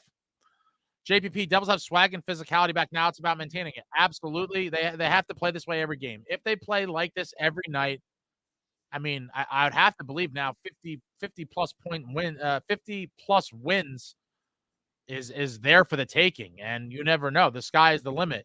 Oh, there's a super chat. My man, Traveling Devil. Let's go, Devils. Thank you very much for that. I appreciate that. That will go towards the many projects we're working on for the channel that obviously everything costs money, unfortunately, in this day and age. It costs money to walk out of your house and breathe the air. So thank you very much for that. I appreciate it. Siegs was a steady presence back there these last two. Yeah, he was. He was. And like I've said, he was kind of the guy a lot of us were down on at various points over the last couple seasons. But with that being said, it's like, we're not saying he's playing bad, but it's like, who would you rather, okay, if we have to take someone out, who would you rather take out then? And it just seems like he's the easy one to point to. But again, not decisions I would want to have to make. Sheldon Keefe and these coaches have very tough decisions to make. Pesci and Luke will come back as two defensemen. Yeah, well, this is what we've been talking about for a while. Jesper Bratt for 100 points. Would love to see it. I think I predicted him to have around 90 this season in my prediction video. Oh, here comes SST. Luke got to go. Not shocking that he said that. SST is scared to show himself in here. Luke had awful turnovers last season. Stop it. He did. And he's a high-risk, high-reward type player. And we saw the rewards and we saw the downside of it, right? When you wander into the play and you jump up and you make some of these gamble-type plays, a lot of times the puck is going to go the other way and end up in the back of your net. And so the team was willing to kind of live with the training wheel process and, live with the downside of his upside. And hopefully this year under Keefe, I think Keefe is definitely going to be preaching to him that you got to be a little more selective for when you go all out and are trying to produce points, because bad turnovers or bad passes, bad clearing attempts, a lot of the things we saw from him and Nemitz at times last season, I think are not going to go kind of addressed or punished by Keefe. And I think this season, hopefully he comes back sooner than later. I think Luke will mature under Keefe, and you will see him kind of make more mature decisions out there as the season goes on. Hell no, his size and skating will make him the best user of the three. I mean, that remains to be seen, Zach. We will see. His last name carries a lot of weight. It does. I agree that he's not going anywhere because of Jack. Common sense. I like Covey's physical element more, but Casey is making it tough for me. Yeah, and I think what Keefe is going to do, and by the way, don't call him Covey. I know a lot of people are doing that. I think he has been called Covey. I'm getting PTSD from my big favorite Russian, Ilya Kovalchuk. It's so sad. That was such a great year. He was so dynamic for us. I remember freaking out when we got Ilya Kovalchuk. He was a superstar player in his prime, a big body guy who could fly, monster truck body with a Ferrari engine, an absolute cannon blast slap shot, unprecedented speed. I absolutely loved Ilya Kovalchuk, but I'm not embracing the Covey nickname for Jonathan Kovacevic. Instead, I am embracing the nickname given to him by Sheldon Keefe as of yesterday, Kovechkin. You refer to Jonathan Kovacevic as Kovechkin, and I love his physical element more. But I think when Keefe is going to assess the defensive core as a whole, I think because we have Dylan and some other forwards, and it's hard. We have guys that are going to play the body, and I obviously love physical defensemen, and I understand your angle here. I just feel like Keefe might find that the mobility and kind of overall game of Casey fits what he's looking for more so than just the physicality of Kovechkin. But we're going to find out. We will find out. Siegs will play. We only have two lefties right now. Yeah, but here's the thing. When Luke comes back, right, Casey's playing in his spot. Do they just say, okay, Luke, there you're on the left, and then Casey just goes and knocks Siegs out? That is a possibility.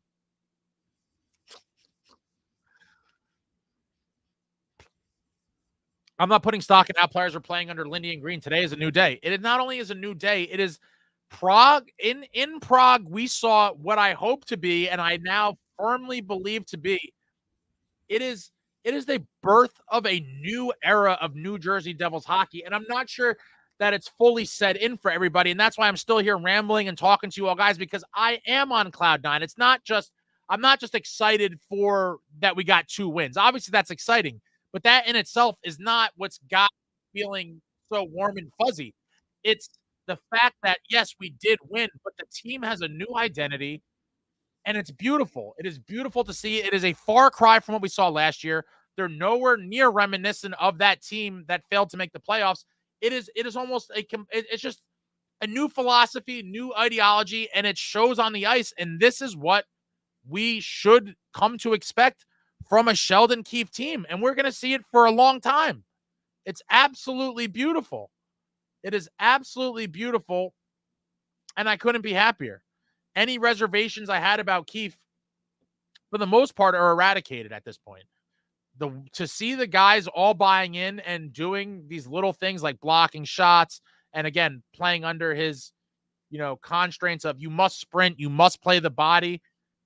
This is how you win. He knows how to win, and the guys are buying in, and they're following the game plan, executing beautifully, and we'll hope to keep it going against his old club on October 10th when we return to the Rock to take on the Maple Leafs. He's going to have money on the board for sure. Keefe is going to put money up on the board for probably goals, hits, everything. He is going to want to motivate that group more than ever. That game probably means the world to him, as will, every Maple Leafs matchup, and especially his first time going back to Toronto. That one he's going to want really badly for himself as well. But the first time playing the Maple Leafs at all in our home opener, obviously no mistake by the schedule makers. That's a little bit of theater for them to add to the, the hockey stories, if you will. They're going to come out and they're going to try to win that one for Keefe in a big way. And I would love to see nothing more than our boys beating on their core four and just beating them up. And just absolutely beating them up. I'm scanning here. I'm curious if I ever get down there at this point. SST, how do you feel about the team now? You think it's fired? That I know. Yeah, I was a little bit surprised he didn't get on board the Fitch train in the summer. You know, I love the moves. SST, he's a very hard guy to please until we win the. If we won the cup, he would still be complaining about something. This series shows how important coaching is. Can't wait for the Toronto revenge game. And yeah, I just literally talked about that before I got to here.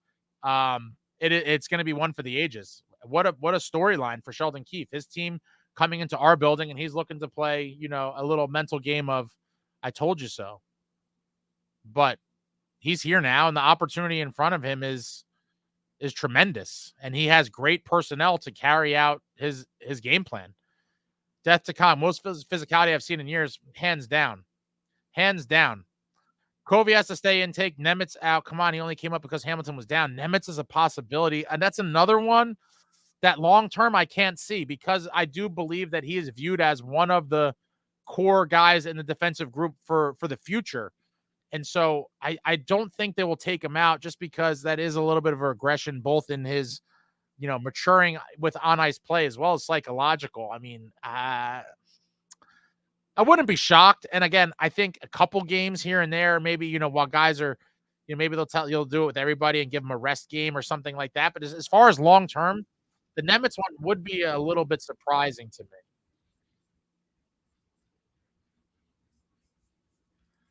SST, I like all new guys.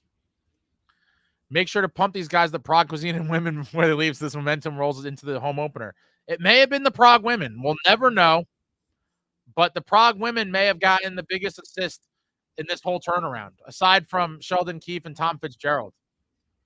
Dylan repping number 5 feels right. Colin White would be proud. What a great comment, Jeff. Absolutely. Colin White, one of my favorite Devils defensemen of all time. I feel like he often gets forgotten about because of all the legends on the teams that he played with. But 2-time Stanley Cup winner in 2000 and 2003 with the New Jersey Devils. Stay-at-home defenseman, cleared the crease, never afraid of the rough stuff, would crush people into the boards, drop the mitts, feed you some punches. He was the personification of heavier, edgier, more violent.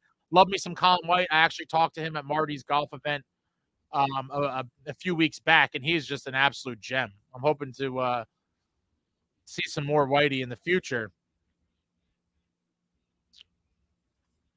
Holtz would make one mistake and get benched for 2 periods. This I kind of agree with. I do feel like there was a little bit of a double standard at times last year with how punishment, if you will, was doled out for, you know, turnover crimes and bad passes and all that stuff. And he was definitely on the receiving end of a lot of disciplinary action by the coaching staff. But, you know, he must have just been ignoring the messages they were given. Just like I think if Keefe sees guys shying back from blocking shots or not finishing their checks, they might end up in the press box as well. I'm very curious to see what the first disciplinary action of Sheldon Keefe is on the season and who is the recipient of it. I should make some sort of pool for that. Selected boy, I admit it, the new additions look good so far. The new additions look phenomenal. Contributions from pretty much every single one. Cotter with 2 goals and an assist in the 2 games. Nason with a goal and an assist. Kovacevic with a goal and an assist. Markstrom with a great outing in net. By getting Cotter, Fitzgerald made up for the Meier mistake signing. Yeah, I can't get on board with this. I'm sorry, SST.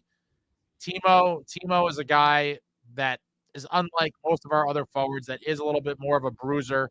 I like what he brings. I think he's going to, you know, get back to where he left off last year at some point in the next week or two. TIMO on the right wing, who would have thought? I know, right? Puzzling. Who had that on their bingo board? Raise your hand. LeBanc signed, yep. I read this thing earlier. LeBanc signed in Columbus. Fitz offered him the same deal, but you know, it wasn't meant to be, because it was just an easier transition for him to get right into Columbus's lineup, most likely. And the Devils were going to have to do cap shenanigans and possibly waive him, and you'd have to clear waivers. It was too much. And he was like, thanks, but no thanks. I'm just going to go play in Columbus. Thanks for coming. NJ Devils UK, we are so back. We are indeed so back. Traveling Devil, obviously, you know how I feel about TIMO. For those of you that aren't aware, it is always TIMO time on this channel. I love me some timomeier. He's got some snarl to his game, and I think he could score a lot of ways as well. And if any of you recall, there was a TIMO goal. I'll probably post it later. He had this beautiful one-handed goal. I think it was against Florida last year, where on the same sequence, he came in and crushed 2 Panthers and then beautifully one-handed, with one hand on a stick, one-handed it into the net. Not too many guys in the league capable of pulling off a play like that. It was one of my favorite goals of last season. And, you know, TIMO was not a mistake whatsoever. I loved me some timomeier. I thought the Dylan hit was clean. I think it was a little late at a minimum.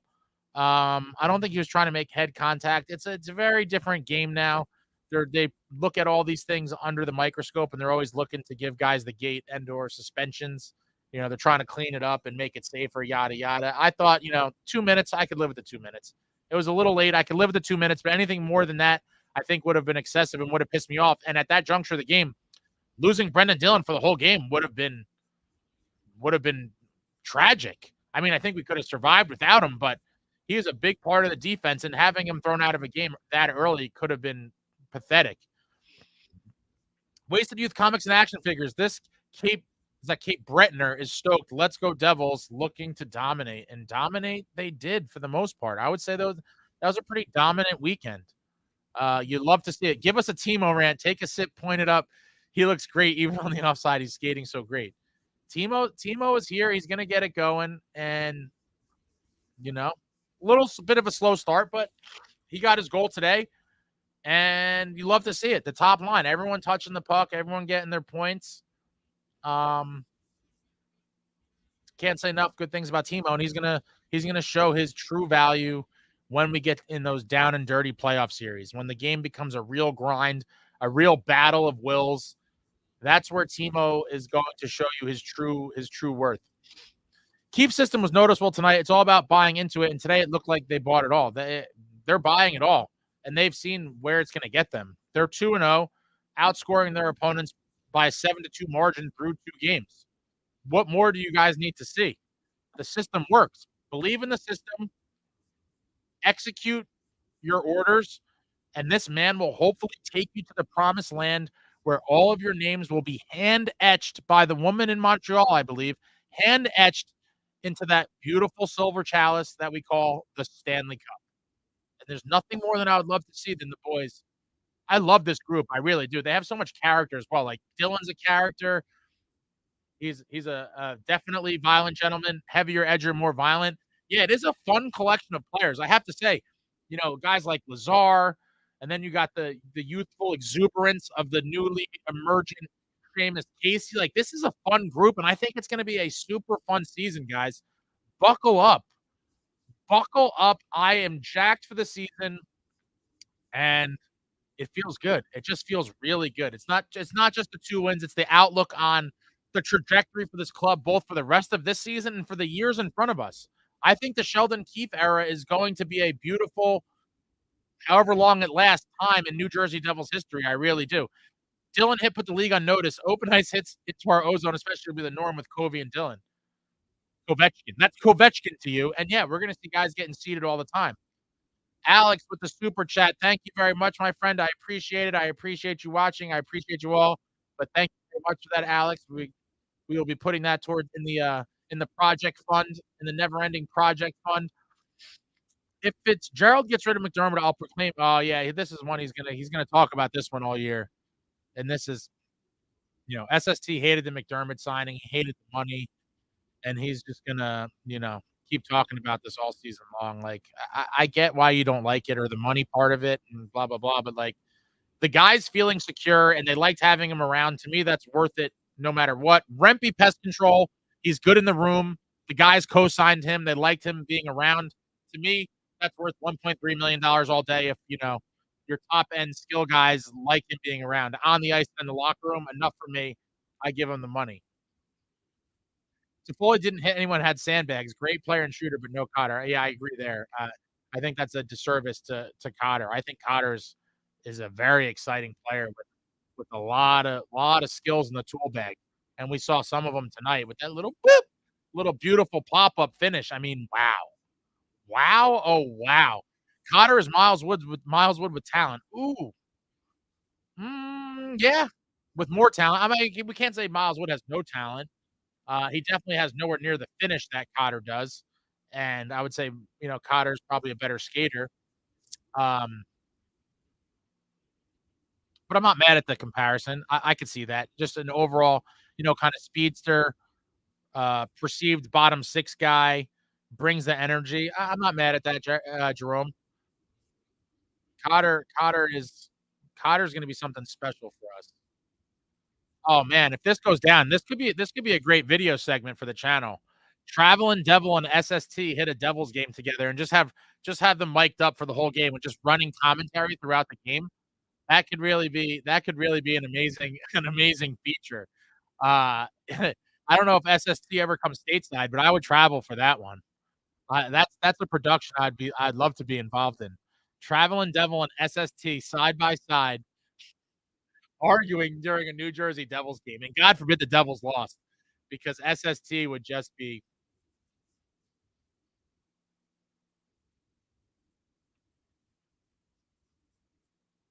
I'm just scanning the comments here. Damien, the Devils look so much better when they are in their own zone. Last year, we could not get the puck out no matter what. Yeah, a lot of times last year, you did see when the kids got pressured on defense that we would get pinned in our own end often, and a lot of times the sustained pressure would eventually lead to a goal against. I mean, that's just how it works, right? I mean, there was a couple sequences today where we struggled a little bit to clear the zone, but overall, not too many times where I was like, "Oh my God, can we get it out somehow?" There was one where the Sabres had some sustained pressure, and we kind of got lucky. I forget who it was. Someone broke their stick, and that was the break we needed to clear the zone. But I think a lot of the problems of last year's team are a thing of the past. They're just extinct worries, and we have nothing to worry about whatsoever. This group is just it is just a different look, a different mindset, a completely different mindset. So stoked for this year, Richard. I think we all are, as evidenced by the chat just flying here and everybody just feeling good. Um, Love to see it. The turnaround is here, and I believe it's as more significant than just a couple games. I do believe this is a big turnaround kind of for the franchise as a whole.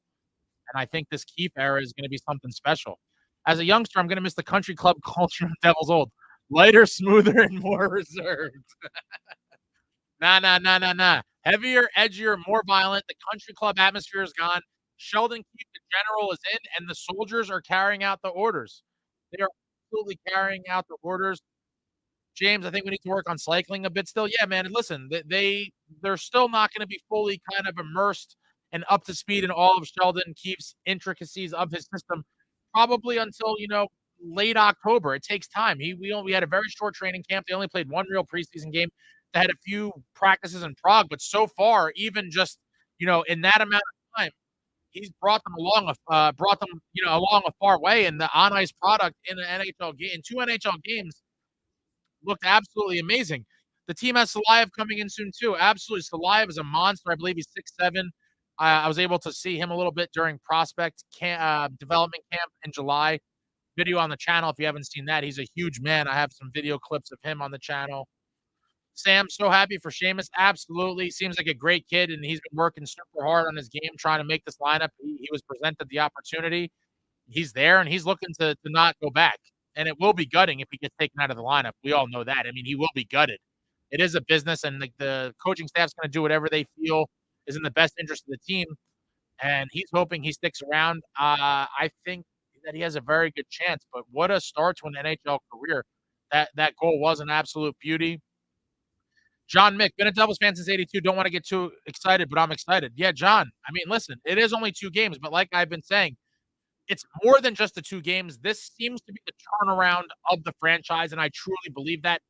Sheldon Keefe has installed discipline, a system, structure, and just an overall winning mentality. I like the playing with pace. Obviously, I like the physicality. The guys are delivering on what they're being taught, and I think we are going to see this for years to come. We have a lot of young talent locked up for a long time, and with small tweakings here and there over the next however long this reign lasts, 4, 5, 6 years, I think we are going to be a very good team for that whole time. I guess the only true question mark going into the long-term future is obviously in goal. Who is going to be the goalie that emerges after Markstrom? But that's not anything to worry about for the next 2 years, or at least 2 years and maybe longer. If Markstrom stays on top of his game and plays good, he could easily sign for another year or two beyond his contract. But I think this is really the turning point of the franchise. I really do. I think we're coming out of the dark ages. Wow, collect records. Thank you very much, my friend. I really appreciate it. Restock the bar, Ace. Celebratory drinks are in order after 2 great games to start the season. Cheers, everyone. Enjoy the wins and the weekend.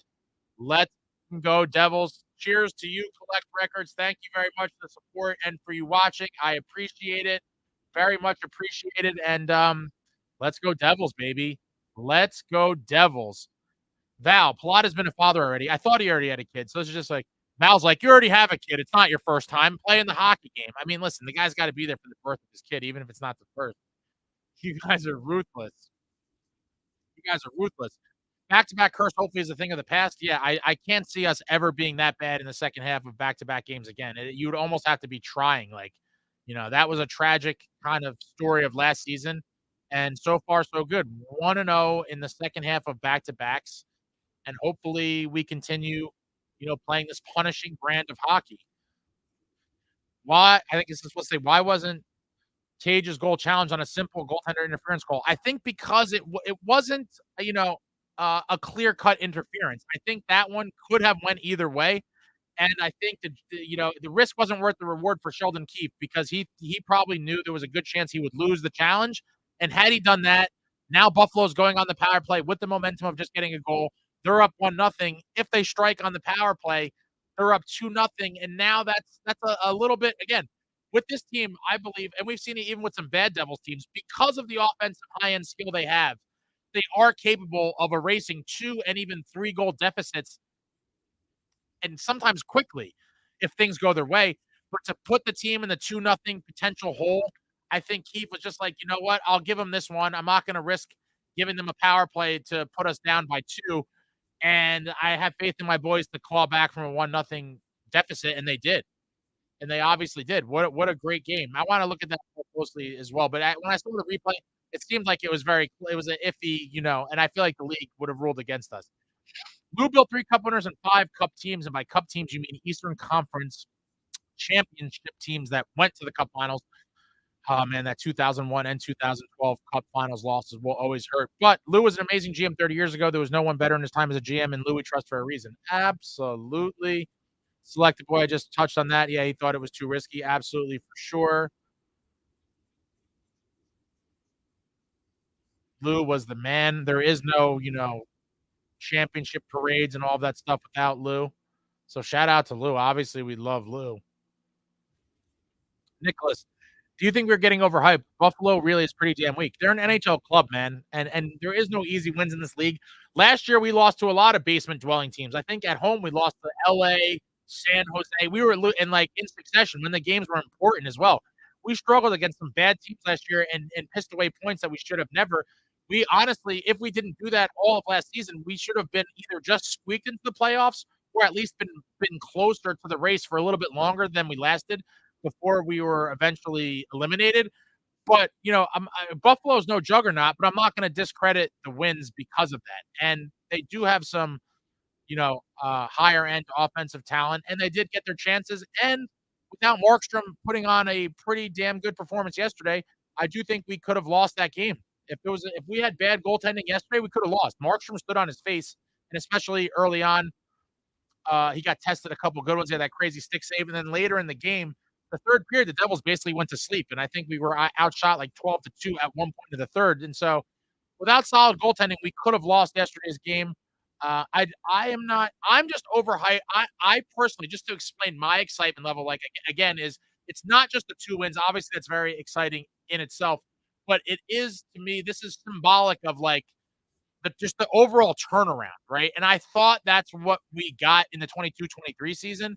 It was a combination of a lot of things. We did overachieve a little bit. Teams kind of, didn't give us the respect they deserve. And then as they got tape on us and teams started taking us more seriously and studying us,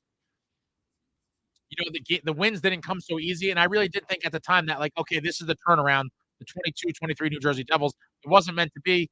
We run with some tweakings, the team returns for the next season, which was last year, 23-24, and then injuries come, and then we just fall off and miss the playoffs. So after that great season in 22-23 that I did believe at the time was the turning point, we have a major regression, miss the playoffs, and it sucked. And then, Lindy had to be let go as part of all of it, and it's all unfortunate the way it all played out. But now the Sheldon Keefe era is here, and I believe that this is just the turning point of the franchise where we will be a team expected to make deep runs every year for the next 4 or 5 years.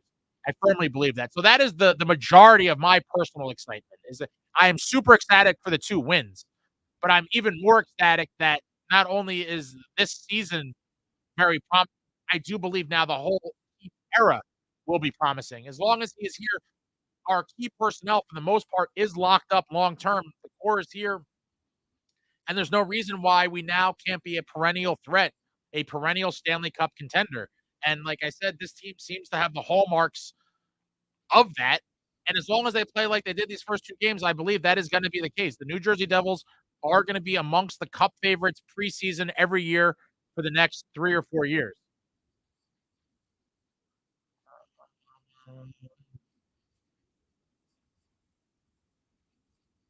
James, I'm so happy we won. Heavier, edgier, more violent. Love it. Absolutely. Louis, when are you getting channel mods in the Discord? I don't know. I don't know. This is not, I never meant to do this stuff, my friend. I didn't mean to do any of this. But as a result, I've been able to do some pretty cool stuff. So I'm going to stick with it for now. I'm trying to learn a little bit more about this stuff. So we will see. We will see. Beachmaster, what is a world beater anyway? A world beater is like, a top level something. So if someone's referring to like world beater hockey players, Connor McDavid would be a world beater. It is funny. That is a kind of weird term. I've always known what it meant, but I don't know the origin of it.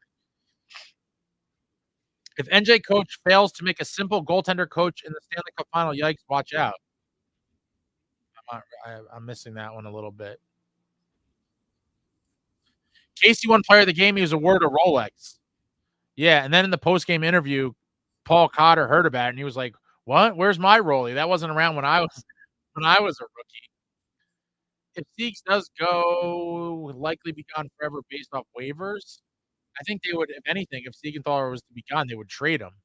They'd find a trading partner.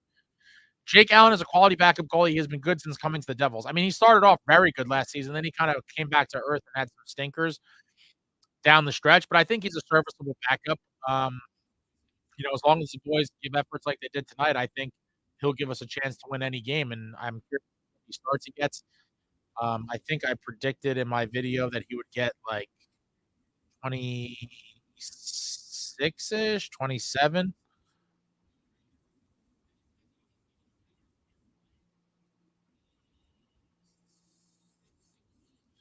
Could have been a 6-1 game if Levi wasn't stellar in net. Really impressed by their overall drive to get goals. Devils teams in the past would get disturbed by goalies standing on their head. Yeah, no, absolutely. He kept them in the game. We could have had them down big early.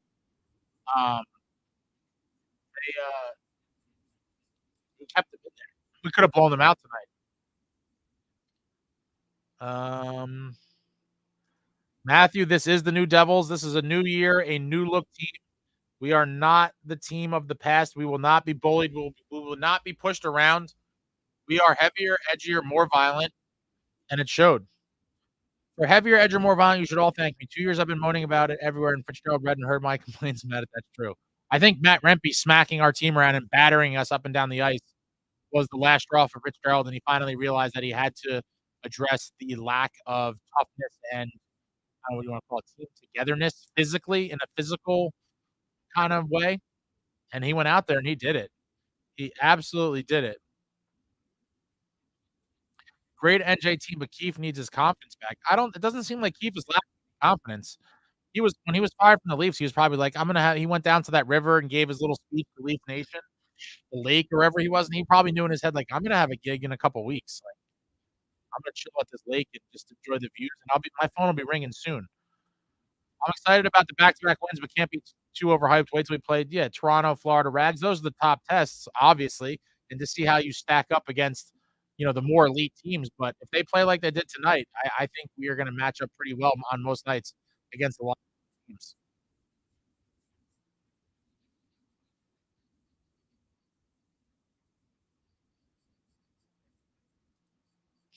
SST is always right, no matter what. Not always. Devils, Mets, Jets. That's been a pretty rough stretch, I guess, for you. Personally, I mean, Jets is that's a painful one. I have some Jet fan friends. I know it's been a rough go for a while. And the Met. I don't follow baseball at all, but I know the Mets just made the playoffs and they're playing the Phillies. I'm low on battery. Peace, everyone. Take care, traveling devil. Wasted Youth Comics and Action Figures. Hey, Ace, let's go Devils. Your bud from Cape Breton, Nova Scotia. It was an early drinking day. Now celebrating for the rest of the day night. Dominant looking team. Absolutely dominant looking team. You love to see it. I can't sing the team's praises enough. And again, my excitement is fueled by what we saw in these two games, getting the 4 points, but what I truly believe this means for the outlook of the New Jersey Devils for years to come is that the philosophy is different organizationally. It came from Fitz, heavier, edgier, more violent. He went out and got the personnel. Keefe has his team operating like a military, and you love to see it. Everything is clicking so far. So far, so good. They got to just keep it going. And I hope these 5 days off in between games don't really, bring the energy level down or tinker with anything too much. But it's unbelievable. I love the logjam and defense. We hope to keep this problem the next few years, 2 years to Liev. Yeah, yeah. These are great problems to have. The depth is just absolutely beautiful. Fire Lindy Chance coming in Buffalo next week. That would be brutal. That would be brutal on him. I hope they don't do that. I mean, listen, he ran into a Sheldon Keefe inspired former club of his, the New Jersey Devils, and they were not going to be denied in Prague. We wanted those 4 points. Followed by sorry, Lindy. Paul Cotter is an absolute animal. Paul Mercer has been everywhere along with Nason on the forecheck. Yeah, absolutely. Mercer is going to be another one of those guys that's trusted in big time situations, special teams, and I'd like to see him get on, start potting some goals soon too. But I have high hopes for him coming off that whole contract situation. I think it's going to be a pretty good year for most of these guys. I think Luke will be a lot different this year, still focused on offense, but won't have the reliance of being the number one defenseman like last year. We'll see. Like I said, I just think it's in him to play that high risk, high reward style of play. I think Keefe is going to demand that he tones it down a little bit, and we're also going to see, how long it's going to take for him to get up to game speed and kind of entrenched in the whole Keefe philosophy and system. Now that he's been nursing this injury, it's a complete mess. The injury cloud, the injury bug, really has just been so unkind to the Devils. But again, luckily, due to the blessing of defensive depth, it's not going to really cripple us. 13-game win streak incoming in Buffalo.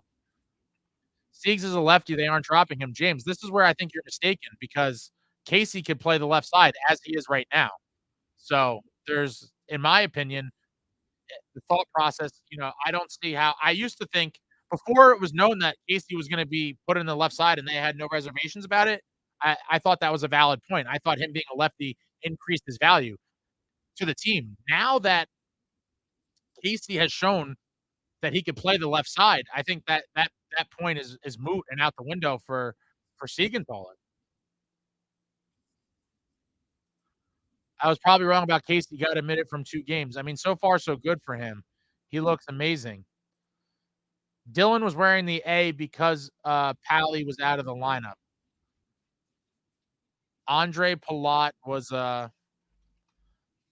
he had to go home for the birth of his child, and so they gave the A to Dylan, and he wore it well while he blocked 5 shots, laid that thunderous hit, and crippled that man before dropping mitts and feeding. I forget who he fought. Feeding that man some punches. What an absolute outing for Dylan. Again, he is at the forefront of the heavier, edgier, more violent movement. Love me some Brendan Dillon. Quickly becoming one of my favorites on this team as well. Everyone knows I love the physicality. I love the rough stuff. And so whenever you see a guy like that doing anything he can to help the team win, you absolutely love to see it. And he looked admirably like while he was throwing those haymakers. You love to see it. Louis, I think I said this a while ago. Yeah, Volchenkov was the only one that even came in my mind. Who was out there trying to throw big body hits, and Volchenkov was kind of known for that in Ottawa. before he landed with the Devils, but I don't think he was doing it at the frequency that Dylan has been doing it basically for his entire NHL career. Dylan reminds me of Colin White a little bit, a little bit.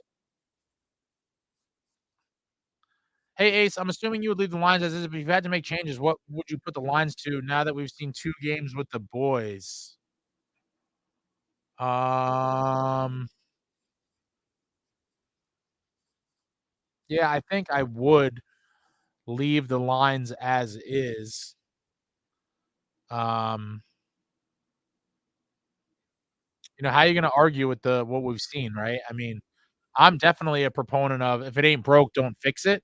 And right now, it not only is it not broke, it's looking pretty damn good. And so it's hard for me to mentally get there. But I do think you could see a world where maybe, if any of the lines struggle at some point where, Mercer and TIMO maybe get swapped or, there's certain guys in the third line that you can't really demote certain guys to fourth line, dude. Like, you can't really make Palat a fourth liner. I just think he'd be completely ineffective. And so you look at, I guess, is there any opportunity to shake up the third and fourth? Like, and I feel like I wouldn't want Nason on the fourth line either. I think he'd be a great fourth liner, but we're paying him a lot. We're hoping to get a little more from him. So yeah, it's a hard one. I definitely leave it as is for now, but there is some opportunities to tinker if necessary. I'm just nowhere near that right now after, winning 4-1 and 3-1 games. I like what I've seen thus far. And when the time comes, I would definitely be willing to dabble with shaking some things up, but I don't think we're there at the moment. I would put Cotter on the Nico line. I mean, listen, I think Cotter will produce no matter where you put him. He is just a ball of energy. He brings it. I love his game. Like I've said millions of times, he's quickly becoming one of my favorite players on this roster, and he's going to be a fan favorite here. Whenever you do a little bit of everything and do it well, and especially it helps when you're an enthusiastic personality. I think he's going to be a fan favorite for a while. I feel like Nico and Tatar click so well, and they are years between the two as well. Same style of game. And they might just have that kind of Euro connection. Tatar had some interesting chances today. He was buzzing a little bit. Yeah, I think Nico and Mercer will bring out the best in Tatar. The question is, will Tatar bring out the best in Nico and Mercer? So we'll see how that plays out, but hopefully they recapture some of that magic. They get humming as well, and the well-balanced attack just rolls on all season long. Ace is like an hour behind the chat. Yeah, absolutely. Oh, wow, I still am. Yeah, every time I thought I made strides, yeah, there's no hope. At one point, I thought I was gonna catch up. There's no way. There's absolutely no way. This is what happens. New Jersey Devils, beautiful victory hockey results in you guys just chatting it up. Complete chatty Cathys out there. And, you know, good vibes for everybody, guys. I mean, wow, what a time to be a Devils fan, and I think we are witnessing truly the kinda turnaround of the franchise of the fortunes of the franchise, and that I do think Keefe has now just brought a whole new mentality and structure here where we're not gonna be that team anymore. That's an interesting point. Casey could really impact Luke's upcoming contract ask. To some extent, it could, but these guys want to get paid. They want to get paid as soon as possible, and so you know, conventional wisdom says that, and I think it's really going to depend on how do Luke and Jack truly perceive the future in New Jersey? Do they like living here now? Do they like playing under Keefe? Do they believe the team is built to legitimately be a contender to win a cup for years to come? And if the answer is yes to those things, then I'd imagine he's going to have to play ball and leave a little meat on the bone, as Fitz says. He's going to have to leave a little meat on the bone and not go for max dollar because you want the best supporting cast around you. And we're going to have some, cap gymnastics to navigate, especially when Nemitz is due his raise. So if he's a team player, I will judge this a lot to see how that all plays out. Um, it's going to be interesting, and I hope that he wants it here. I hope that he wants it here, and I hope that he just doesn't go for max dollar to bleed the franchise. He'll earn a lot of points. Guys always earn a lot of points in my book or lose them based on these financial things. And I know it's easy for fans to say, like, oh, sign for less. But, like, the guy's going to clearly be set for life beyond his wildest dreams. And so if you really want to win a cup, then show me. Talk is cheap. Take a deal that leaves a little more flexibility for other guys to be signed so that we have the best overall team to push for a cup. My 2-year-old is rocking a Nico jersey tonight. Nice. Start him young. Sabres fans all had sad faces at the hotel. I'd be pretty sad too if I traveled, however many were 4,000 miles, whatever the hell that was, to see my team lose by a score of 7-2 in the global series. I'd be very upset. I only wear my CCM Marty jersey. I primarily wear my Coho 2003 Marty jersey. I have a ton of game-worn jerseys that I don't wear, but as far as wear, I wear the Coho, Marty, and I have another beauty that I picked up, but I need to add one specification before I start wearing it, but it's one that's, from my childhood, a vintage piece that I've been looking for a while, and it finally came around recently. I have to just get the proper, like I said, specification modifications done to it. Hey, thanks for doing these live events. The Devils have been needing something like this for years. Well, I thank you guys for participating and watching and your continual support. I appreciate it. A lot of cool things coming up in October for sure. And, I love BSing with all the fellow Devils fans, wherever you are located on this huge planet of ours. You all could come here for some Devils hockey, whether it's in the chat or whatever else. Always enjoy it. You can't keep all star players with salary cap. Someone will be traded. Mm-hmm. We'll see about that. I don't know who you're talking about specifically. Unfortunately, Casey has to go down to the AHL for monetary reasons. Can't lose another ELC year to a rookie defenseman. So I thought this as well, Ryder. I didn't realize there's so many damn rules. You got to be like a lawyer to keep track of all this shit. But Casey signed his deal when he was 20 years old. So his contract is not slide eligible. So the first year is off his deal no matter where he plays, which once I realized that definitely made me believe more so than beforehand that there is a good chance that he stays in the lineup because the year is getting burned anyway. If his contract was slide eligible, I thought they were definitely going to play him the 9 games at max so that the year didn't come off. But the year's coming off. Hey, Ryder, I don't know if you're still in here. I'm like forever behind in the chat. But yeah, the year's getting burned off his entry level regardless. And so I think that's also a huge element in his favor to stay in the lineup. Dylan fighting was the key. He set the tone. We are not getting pushed around. Absolutely. Whenever someone drops the mitts early in a spirited bout like that, it's a beautiful thing to see. And the boys were definitely fired up on the bench. Oh yeah, Jeff, you pointed this out. Yeah, he's too old. He isn't slide eligible, so he's burning the year no matter what. Absolutely. I hit the bottle 8 a.m. Super fun game. I started off the day with the Taylor ham, egg, and cheese. Always love that. Is this up-tempo grinding what Burns keeps teams out by the first round of the playoffs? I don't think so. I mean, that's a fair point. But I just think the guys, maybe he didn't have complete buy-in, and maybe he lacked some of the other personnel to really be able to, play that out for a whole season. So that, but it's a fair question, but I'm going to say it's more of a player or character flaw in the main horses that he had there that just weren't capable of it. Loved Casey since draft day. Can't believe we got him in the second round. Yeah, I mean, he seems like quite the find from the University of Michigan, where Luke also played. Great value for a second rounder for sure. Off to Rome in the morning. What a life. What a life. When I grow up, I want to be traveling Devil 76. Luke didn't scare me jumping into the play. It was battling the forecheckers, getting knocked around and coughing up the puck. Yeah, I mean, listen, he's still got to fill out a little bit. He still doesn't have his full size man body, and he did lose some battles last season. But that's pretty much most of the young kids in the league. They're super twiggy these days, and a lot of times they get roughed around. I wouldn't judge Luke on last year just like I would. No, that's a fair. Again, that's why I am holding all reservations till I see what do you look like this season under Sheldon Keefe in his system. It is a new era. It is a new day, and so that's how we have to see how it goes. It's hard to judge everything from last year. Obviously, some of the lingering memories and stuff will be in the back of our minds, as maybe some of the players.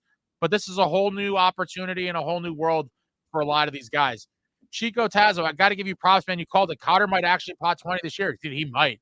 What a great start, right? I was texting my boys. I was like, Cotter's going to make me a profit. Obviously, he's not going to sustain this insane level of production all season long. But, 3 points in 2 games, all of a sudden, that doesn't make my 41 points look so crazy. And that could be, I could have undersold him. He could be a 56. Imagine if he was a 60-point guy. What a friggin' story that would be. But yeah, I just felt it from Cotter, seeing, reading between the lines, seeing some of the highlights, looking at the roster and seeing where there'd be some potential for him, hearing the coaches talk about him. It just seemed like he was going to be poised for a breakout season, and we're 2 games in, and I think we're definitely going to see that from him for sure. I mean, I think his career high was 25. He's, barring an injury, I would be stunned if he didn't eclipse that. And I believe he's gonna have the 41 points I predicted or more. Devils only gave up 2 goals in 2 games last year. They're giving up 4 a night. Yeah, bring that goals against down, and you're going to have an increase in wins, and you're going to be higher up in the standings. I said it after the first game, keyword or structure. Keefe has reintroduced it to the Devils, and the difference is night and day. Absolutely. There is accountability. There's a structure. Everyone has their roles. Everyone knows their responsibilities. We have a system. We're playing it every night, and if you don't, you're going to get yanked, and someone else will take your spot. They're not taking Nemitz out. I agree. I just can't see it. We can't have Luke Casey and Nemitz in the lineup. It'll only end in madness. It's too young still. And I thought that as well, and that was the main reason why I in the summer said, it seems like everything Fitz is saying. He plans on starting Casey and Utica, and we'll see when he breaks his way onto the team. In my opinion, Casey seems like he might not have any of those kind of rookie hiccups. He might, he so far has hit the ground running, and it seems like he could be trusted as much as some of the veterans. And so I did have the same thinking, because we saw the on-the-job training with Luke and Nemitz lineup last year. There was some nights where it went disastrous, and you're like, my God, like, we have 2 of these kids logging a lot of minutes, and then you would think with 3, that's psychotic. But we could be in a world where Casey is not even really a factor in terms of those rookie mistakes, and we might see a lineup with all 3 of them in it. I would have said it was crazy in the summer as well, but after what Casey has shown and how he's looked, I think that you very well may see it. Carry 7 or 18 men if you're nervous about Nemitz and Casey, but don't take them out just because they're too young. Yeah, I agree. I mean, again, I thought I agreed with that thinking heading up into the season, but now that we've seen what we've seen, I'm a believer. Smash the like for Ace. Yeah, if you guys could take 0.6 seconds of your lives to hit the like button, I would I would greatly appreciate it. Would greatly appreciate it. Takes 3 seconds. It costs you nothing. Hit the thumbs up. Dylan had a ton of blocks, just being tough for us. Yeah, blocks, that monster hit. He dropped the mitts. You love to see it.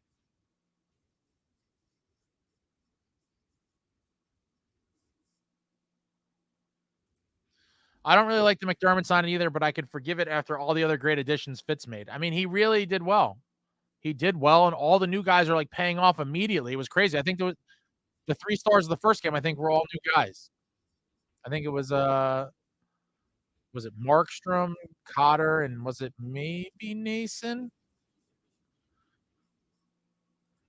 Traveling one day it'll happen. Oh man, this is back to, I forgot about this already. This is the SST Traveling Devil mic'd up for a game.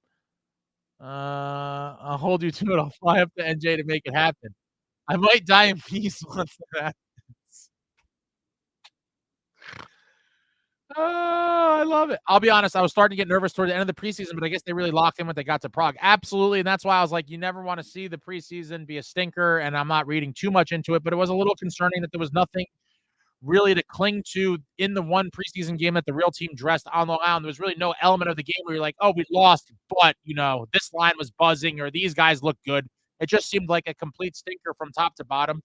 A lot of people overreacted. I said, hopefully they get it together in Prague. And like I said, either the Prague food or the Prague women, whatever it was, the boys came out like a completely different team. And we're going home with 4 points. Some people underestimate how good a fast start to the season is. They keep riding good vibes and momentum, and before you know, you have win streaks and early playoff berths. Absolutely. And that was a key part of the 22-23 season. We had that crazy win streak which kept us afloat because we did go through some slides at various points of the season. And because we built up that nice cushion with all those points early on, we finished strong and, had that great finish and beat the Rangers in that, as Stick Figs likes to point out that I say all the time, that beautiful 7-game series. Yeah, exactly. It allows you to weather the storm, and when you slump and hit those skids, you're a little bit insulated from worrying about falling out of a playoff spot. One of the best things Fitz did was not trading Casey when it looked like there was no room for him. Absolutely. Absolutely. In every trade I was talking about, I have to be, I mean, everyone know I was including Casey because he was one of our biggest bargaining chips, and it absolutely seemed like there was no room for him, right? I mean, with Luke, Ed Pesci, and Kovacevic is another depth guy, and we have Sulayev and all these kids in the farm. It's like, and I always said while I was talking about potentially trading him, I said, I do think he's going to be a great player in this league. I just don't think it'll be for the New Jersey Devils. And I'm glad. I'm also super glad. This is a great point you bring up, BCS, for sure.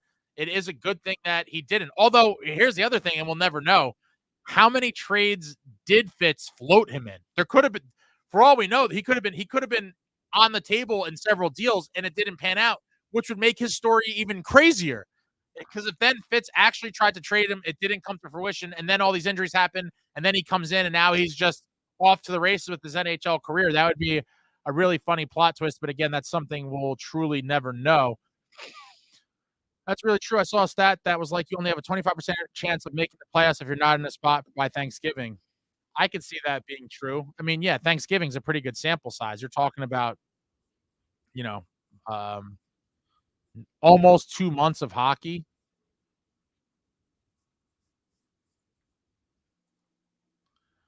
Not saying they'll go on another 13-win streak, but they wouldn't even need that. No, I mean, listen, I'm not greedy. Start off, 12-1-1. Just get off to an 11-1-1 start. I don't need a 13-game heater to start the season. Just go 11-1-1. We'll be fine. I wanted the bank too, but it wasn't in the cards. And again, it's just a testament to the depth we have. It was a barrier for entry for him. He would have had to have been signed and maybe waived. It was all too nuts. All too nuts. Woke up early, saw the first period, then I fell asleep. Oh my God, Kevin, shame on you. How do you fall asleep during this? Saw the fight and Casey goal. That's about it. Woke up a half hour later after it finished. Can I catch a replay? Yeah, I don't know how you watch the game, but on all these streaming things, you could rewind it and do whatever. It's pretty simple nowadays. Devils need to be in better position for rebound goals. They could have had 3 more goals tonight if they were. Yeah, there was some juicy rebounds coming out there for sure.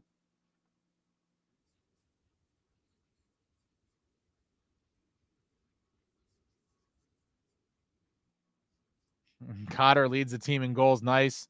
Cotter leads the NHL in goals and points. Lindy Ruff seems like a good guy. He's a decent coach, but his system was forged when he had Dominic Hasek behind him. He can't adapt to what he doesn't have. Yeah, fair point, right? He went to the Cup Finals.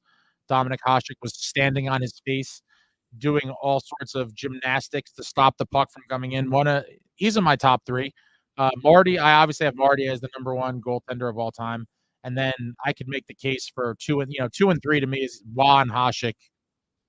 I probably have Wah above him, but Hasek was phenomenal. So I guess I'd go Wah 2, Hasek 3. But yeah, Lindy does seem like a nice guy. I didn't want him to lose his job. And a lot of people were calling for him to get fired much earlier in the season. I was willing to give him much more leeway because of all the injuries. And it was just unfortunate. I don't blame the season on him, but it wasn't his fault, but he also wasn't part of the solution. And it was just one of those things where it's time to move on, just like how the Leafs felt it was time to move on from Keefe. And it all worked out for us. So Casey is making it hard to send down. Yeah, absolutely. It's going to be it might be one of the toughest coaching decisions of Sheldon Keefe's life. Or he might come out and say, to the media at some point, it might be revealed that it wasn't a tough decision at all. At no point in my mind was Seamus Casey ever leaving after, game 4, whatever it is, because he's going to still see, a string of games coming up. And so it might be an easy decision for him to kick out whoever the next guy is. Chico, I agree with you here. Ruff was great for helping Hughes, Hischier, et cetera, take steps forward, though individually. Absolutely. He definitely helped groom them, develop them along. They had that big season in 22-23 with him behind the bench, and he definitely took them to the next level. And now hopefully Sheldon Keefe is the guy that takes them to the next level beyond that. And it's so far, it's very promising. Again, only 2 games. I'm not getting ahead of myself, but to me, I'm most excited about that this to me signifies a true turnaround of the franchise and the way it operates as opposed to some of the old days.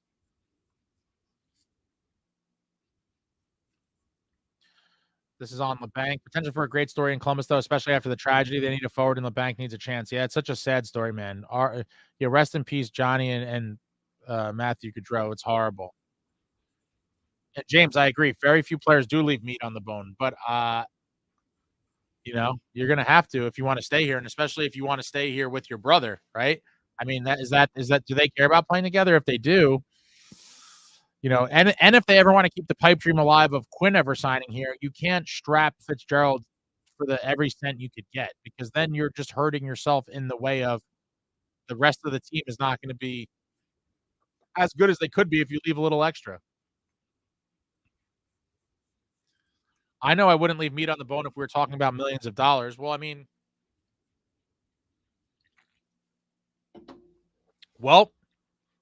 that's the question, right? Would you sign for $7 million versus $8 million on a 6-year deal? Let's just say so it costs $6 million if you could stay on a winning franchise in New Jersey with your brother versus maybe signing, somewhere else where you're not going to be playing with your brother. You're going to move, and you're also not going to be on competitive as a team. These are all things that guys have to weigh with the, pros and cons. What do you value more, winning or money? We're going to find out. We are going to find out. Anson Meadows, Chat GPT compared our roster to our past players, some accurate and some not. TIMO, these are just not just past players in general. It's interesting. TIMO, Rick Nash, Hughes as Kane, Bratt as Marty San Luis, Tatar as Tanguay, Nico, Bergeron, Mercer, Kessler, Palat, Halla, Koivu, Nason, Brower, Cotter, Hartnell, Lazar, Draper. Some of those are pretty interesting. Alan to Osgood. Then and Paul Cotter is pretty good so far. Yeah, I think good would be an understatement. This guy is looking like he could be one of the stories of the year. I mean, listen, there's so many things that could be the story of the year, right? I mean, wow. Markstrom, if he plays anywhere near that level, that is Vezina caliber goaltending we saw yesterday. Make no mistake about it. 30 of 31 with some crazy high danger chances with that crazy stick save that should have been ESPN top 10 play. I meant to check if it made it, but there's going to be so many storylines and plot lines coming out, in this first couple of weeks of the season, and Cotter is just one of them. The emergence of Seamus Casey, all the other new guys contributing, but Cotter is looking like a guy who could really exceed all expectations. And I set a very high expectation in my prediction video, and it was a hot take. I said 41 points. Shame on me. He might get way more than that. Toronto's a bunch of head cases. I agree, Kevin. I think it's just some sort of, fundamental flaw in their core four. They may never get over the hump. So I don't know, but not my problem. They're not Keefe's problem. Anyone talk about how Nico is a face-off legend in the circle? Let me pull that up. Computer's acting a little funny. Box score, Devils.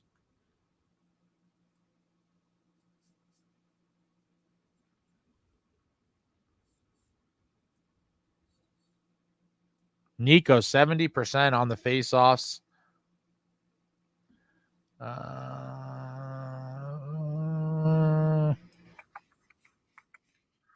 me see. Halla, 85. Jack at 25. Yeah, Jack might have to just chill on the face-offs for a little bit. I think his shoulder still might be, it still might not be fully healthy. But 70%. I like the Casey. I'm just trying to skim this here. Was that a Chat GPT comparison? Yeah, it was. I like the Casey Rafalski comparison. Wow, talk about old timers, right? Rafalski, another guy that I don't think gets enough love from Devils fans and is a little bit underrated. Great puck mover, great vision. He was lethal on the power play. Love me some undersized gentleman as well, like Seamus Casey. Rafalski was just that dude. I remember when we got him and seeing him at practice, and I was like, "Who the hell is this guy?" And he was just phenomenal almost right away. What a crucial part of those 2000 and 2003 Devils teams. Brian Rafalski, shout out to him. Nico's definitely going to win a Selke at some point. I agree. I just think it's going to be hard to wrestle it from Barkov. But I think at some one season, he's going to have to grab one from him. I love Paul Cotter. Retire his jersey now. Put him up in the rafters. The Czech beer was the key. That could be. I'm still going with food and women, but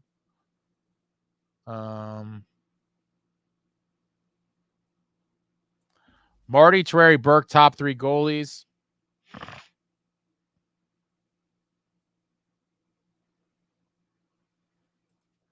Lindy seems nice, but he had to get fired for Keefe, who was the real deal. I mean, I agree. Keefe is, he has this team looking like a different team entirely. Honestly, it was time to let go of Ruff. It is what it is. His time came. I'll remember. I'll always, he was like the nice grandpa, man. I'll always think, good of Ruff. I thought he was a nice guy. I didn't like the couple bouts he had with some of the media guys, and he got a little snarky and whatever with some of the media when he was asked about, legitimate questions about some of his decisions, specifically regarding our boy Alex Holtz, who got jettisoned to the Golden Knights in that trade that brought over story of the year thus far, Cotter. But it was just time for a change, and it is what it is. It was time. But I'll always remember him fondly. He was the coach for that franchise record-setting season until Sheldon Keefe breaks it, hopefully one day. 112 points. We won that 7-game series against the Rangers, and I'll always remember him for it. As I'll remember Akira Schmid. Leaving meat on the bone, Keefe just came from a team where their big four grabbed every penny they could, and look at them. They might have greeted their way out of every winning cup. It's true. It is true, and you used to see this more. I feel like guys kind of embrace this mentality and way of operating more back in the day. The modern athlete doesn't seem so, willing to do these types of things, but you do see guys do it. You just saw Sid do it in Pittsburgh, signing for $8.7 million, which is crazy to think that that's like a huge bargain for Sid, but it is. I mean, on the open market, with his production and the name value alone and what you could be, in terms of just marketing alone with Sid, I believe someone would have offered him like 12 or 13 million bucks. And he signed in Pittsburgh for 8.7, obviously looking to end his career there and, at least sniff a Stanley Cup. It doesn't seem like that's looking too likely anytime soon, but look at all this hype for good reason. We still haven't seen our biggest offseason acquisition, Brett Pesce. Yeah, that's true. That is absolutely true. Although I might argue that Markstrom was a bigger one just because it's the difference between, competent NHL goaltending and like good to very great NHL goaltending. I think is a little bigger of a jump than, Pesce upgrading over one of the other guys. But Pesce definitely is a huge addition and very, curious to see how he looks after missing some time after coming off the surgery, off his rehab and all that, and how he looks with this new look New Jersey Devils club. The player agents or hawks nowadays encourage them to get every penny they can, so even fewer players take team-friendly deals now. Well, James, here's a newsflash. The agents were always hawks. They were always trying to get the guys to take every penny, and this actually led to Marty firing his agent years ago because Marty wanted to take a lower number to keep the Devils competitive, and his agent was kind of pushing for him to get the max. And that ultimately led to Marty parting ways with his agent and negotiating his last, I think, 3 or 4 contracts. Marty negotiated all of them without an agent. He negotiated all of them without an agent, and it just goes to show that Marty is a true throwback in almost every sense, where he wanted his team to be competitive, and he did not feel the need to grab every penny. It's just another reason, another layer on the legend of the great Martin Brodeur, because that stuff is just unheard of. Dude, if we can play like this all year, we're going to be a problem for this league. I couldn't agree more, and I believe they're going to. Play the Keefe way, the Keefe brand of hockey with the guys we have. We are going to be an absolute problem. And there is no reason why we can't go on the deep playoff run, and there is no reason why we can't win the Stanley Cup. It is a very encouraging couple of nights, or days, whatever, in Prague, and you love to see it. 21 faceoff wins for Hischier, career high for him. Great stat pull there, Riot, in respect. I haven't had the chance to do any deep dive. I have a couple simple tabs open. 21 faceoff wins. Wow. And he was, I think, 70%. So that means he took 30. So he won 21 of right? Is that right? 21 of 30. Or hold on. This is gonna piss me off. 3. Let me see.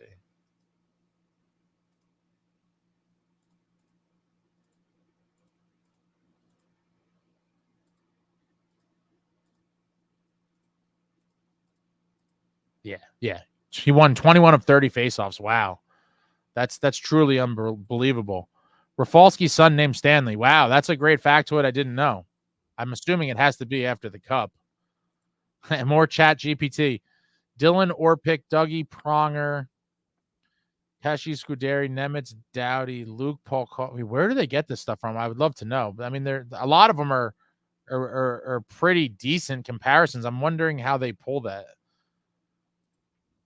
Ruff did his job to get the young guys ready to make the next step. Yeah, absolutely. And we took that first little step with the playoff berth, winning the first round. And now Sheldon Keefe is going to bring us to the promised land, getting our names on the Stanley Cup. Hey, man, sometimes Gramps gets off his rocker, but ultimately Ruff did get us that. Ruff did us. Sometimes Lindy was off his rocker, but he did deliver us a franchise record-setting 112-point season and a beautiful 7-game series victory over the New York Rangers. Absolutely. I'm really happy to have Cotter letting go Holtz. Still gets to me, but I hope he has like a 30-goal season in Vegas. Sammy, I couldn't be more over the Holtz pain has all subsided. I will never think about Holtz in the way of missing him ever again. The Emergence, the Cotter show is here. Sit back, enjoy the ride. It has been something truly special to see, and I just look forward to watching this kid. All season long. Great things in his future, and this Devils team, man, is going to take us on a ride this year, guys. Buckle up. We are truly in for something. Anson Meadows, thank you very much with the super chat. Thanks for the great content, broski. Salute. Thank you for watching. Thank you for your support. Let's go Devils. And wow, I've been on here forever, guys. Holy, what time is it? 3. I'm going to be late for my appointment here. I know it's only 2 games, but our skill guys seem to be a lot more comfortable out there. The new physical presence is working. Yeah. When you don't have to constantly look over your shoulder, feel that someone's going to take a cheap shot on you, someone's going to crack you, hit you behind the play. The sheriffs are in town. They are out there patrolling. If you want the smoke, you could get it, and guys will retaliate. If you come after our guys, we got guys coming for you, and that's it. That is it. Pesci is a great player, in my opinion, upgrade on defense, but for me, the biggest thing he brings is just the experience. He's been to the Eastern Conference Final with Carolina, 4 times? Yeah. Invaluable experience on and off the ice. He's been part of that winning program forever. He knows how to prepare like a champion, and I think, again, with Dylan and some of these other more veteran guys, that mindset now, we really only had Palat in terms of that type of presence. With Pesci's skill set, with his experience, with how I believe he will be in the room, it's another veteran voice to guide these kids. And a lot of people are like, "Oh, this guy only talks about the old days." Well, listen, a lot of my thoughts and ideologies are formed around what I grew up watching, which was a successful program put together by Lou Lamoriello, where he fired coaches when we were in first place. The guy fired first place coaches because he didn't think they were doing a good job. Let's talk about that. I can't imagine what some of you people would say, in that type of realm, but he built a winning culture, winning programs. And part of that was always having guys who have been there before to guide the young kids. I always refer to my interview with Scott Gomez. He talked about all the veteran leadership that was on the team when he joined in 2000 and all the guys that helped mentor him and were the, calming influence and kind of guided him as a youngster in his career. And the guys like Bobby Holik and Randy McKay and the, Martys and the Niedermeyers and all these guys. Up until now, we weren't really flush with these types of veterans. We had Palat, and then last year we had Toffoli for a little bit. And there's a couple guys, but there's never been now there's a legitimate group of veterans who have been there before. And so it's great to see. Hopefully they continue to guide these young kids on the road, and we see all of them hoisting the Stanley Cup together. Nico is our all-around best player. That is, yeah, you're probably right. He probably is our best all-around player. I love Hughes, and he might be the most offensively gifted player the Devils ever had, but Nico is insane at every aspect of the game, severely underrated. Yeah, no, Jack is not the complete player that nicohischier is, with no disrespect to him. With that being said, his offensive upside when he's healthy is one of the biggest freaks of nature in the league. Jagr was the most gifted player the Devils ever had. I would say, to your point, Mark, in his prime, I don't think he was the most gifted player the Devils ever had at the point of his career that we had him. He was still very gifted, and I believe led the team in points one year as an older guy, one of the elder statesmen of the league probably at that point. But he definitely was a shell of his former self. He wasn't the mullet, the Penguins Jagr. I think Pesce is great, but I just wonder now, after seeing Casey and Covey, if the money would have been better spent elsewhere. We will see. Yeah, but Louis, we can't, don't be, this is hindsight, right? Like, oh, if you could have looked into a crystal ball in the summer and they were like, Casey's going to be amazing and you're never going to put him out of the lineup and he's going to be on the power play and he's going to be on his offhand and he's going to score all these points, then maybe. But that's now with the gift of hindsight. Again, having all these defensemen is a beautiful thing to have. We are insulated from injury. If guys struggle, again, we could rotate guys and give them rest, like everyone says. Guys are nicked up, little things. We could just have everybody get a night off here and there to keep them fresh, especially because we're now playing this heavier, edgier, more violent Sheldon Keefe brand of hockey. Guys are going to have bumps throughout the year, and they're going to be on the training tables and in the cold tubs. Guys can get nights off. It's a luxury not many teams could have. I forgot Jagr was a Devil. Yeah, that's true. It's hard to beat an all-timer. Hughes is up there, in my opinion. Ilya Kovalchuk, to me, is right up there as well. Ilya Kovalchuk was in his prime. Jack Hughes' defense is underrated, though.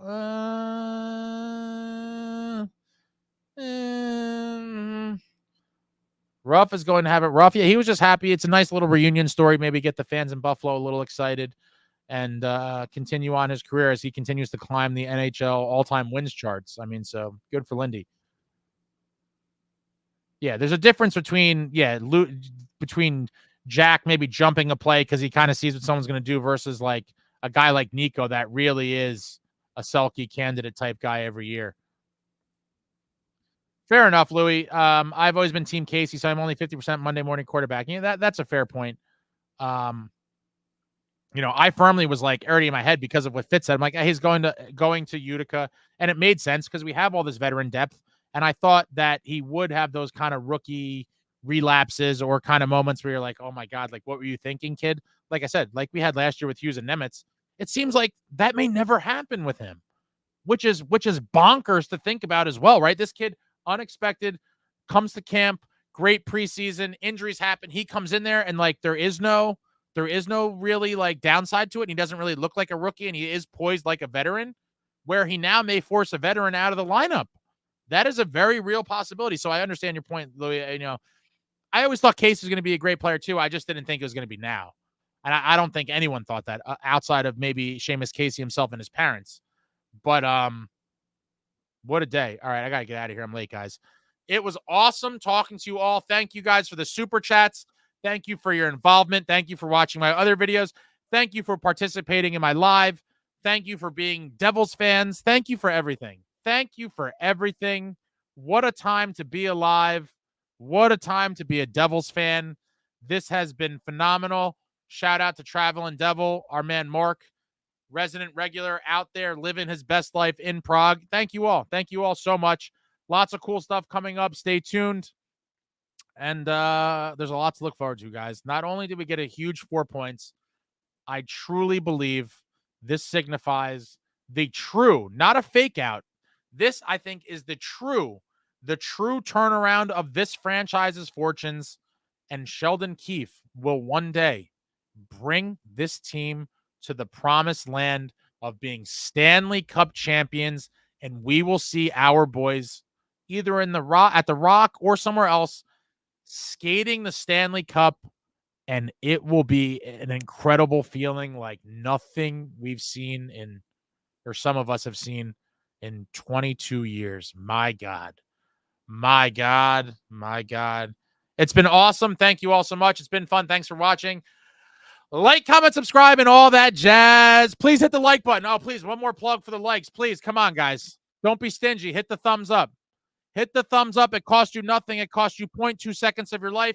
Like, comment, subscribe, and all that jazz. Until next time, friends, let's go Devils.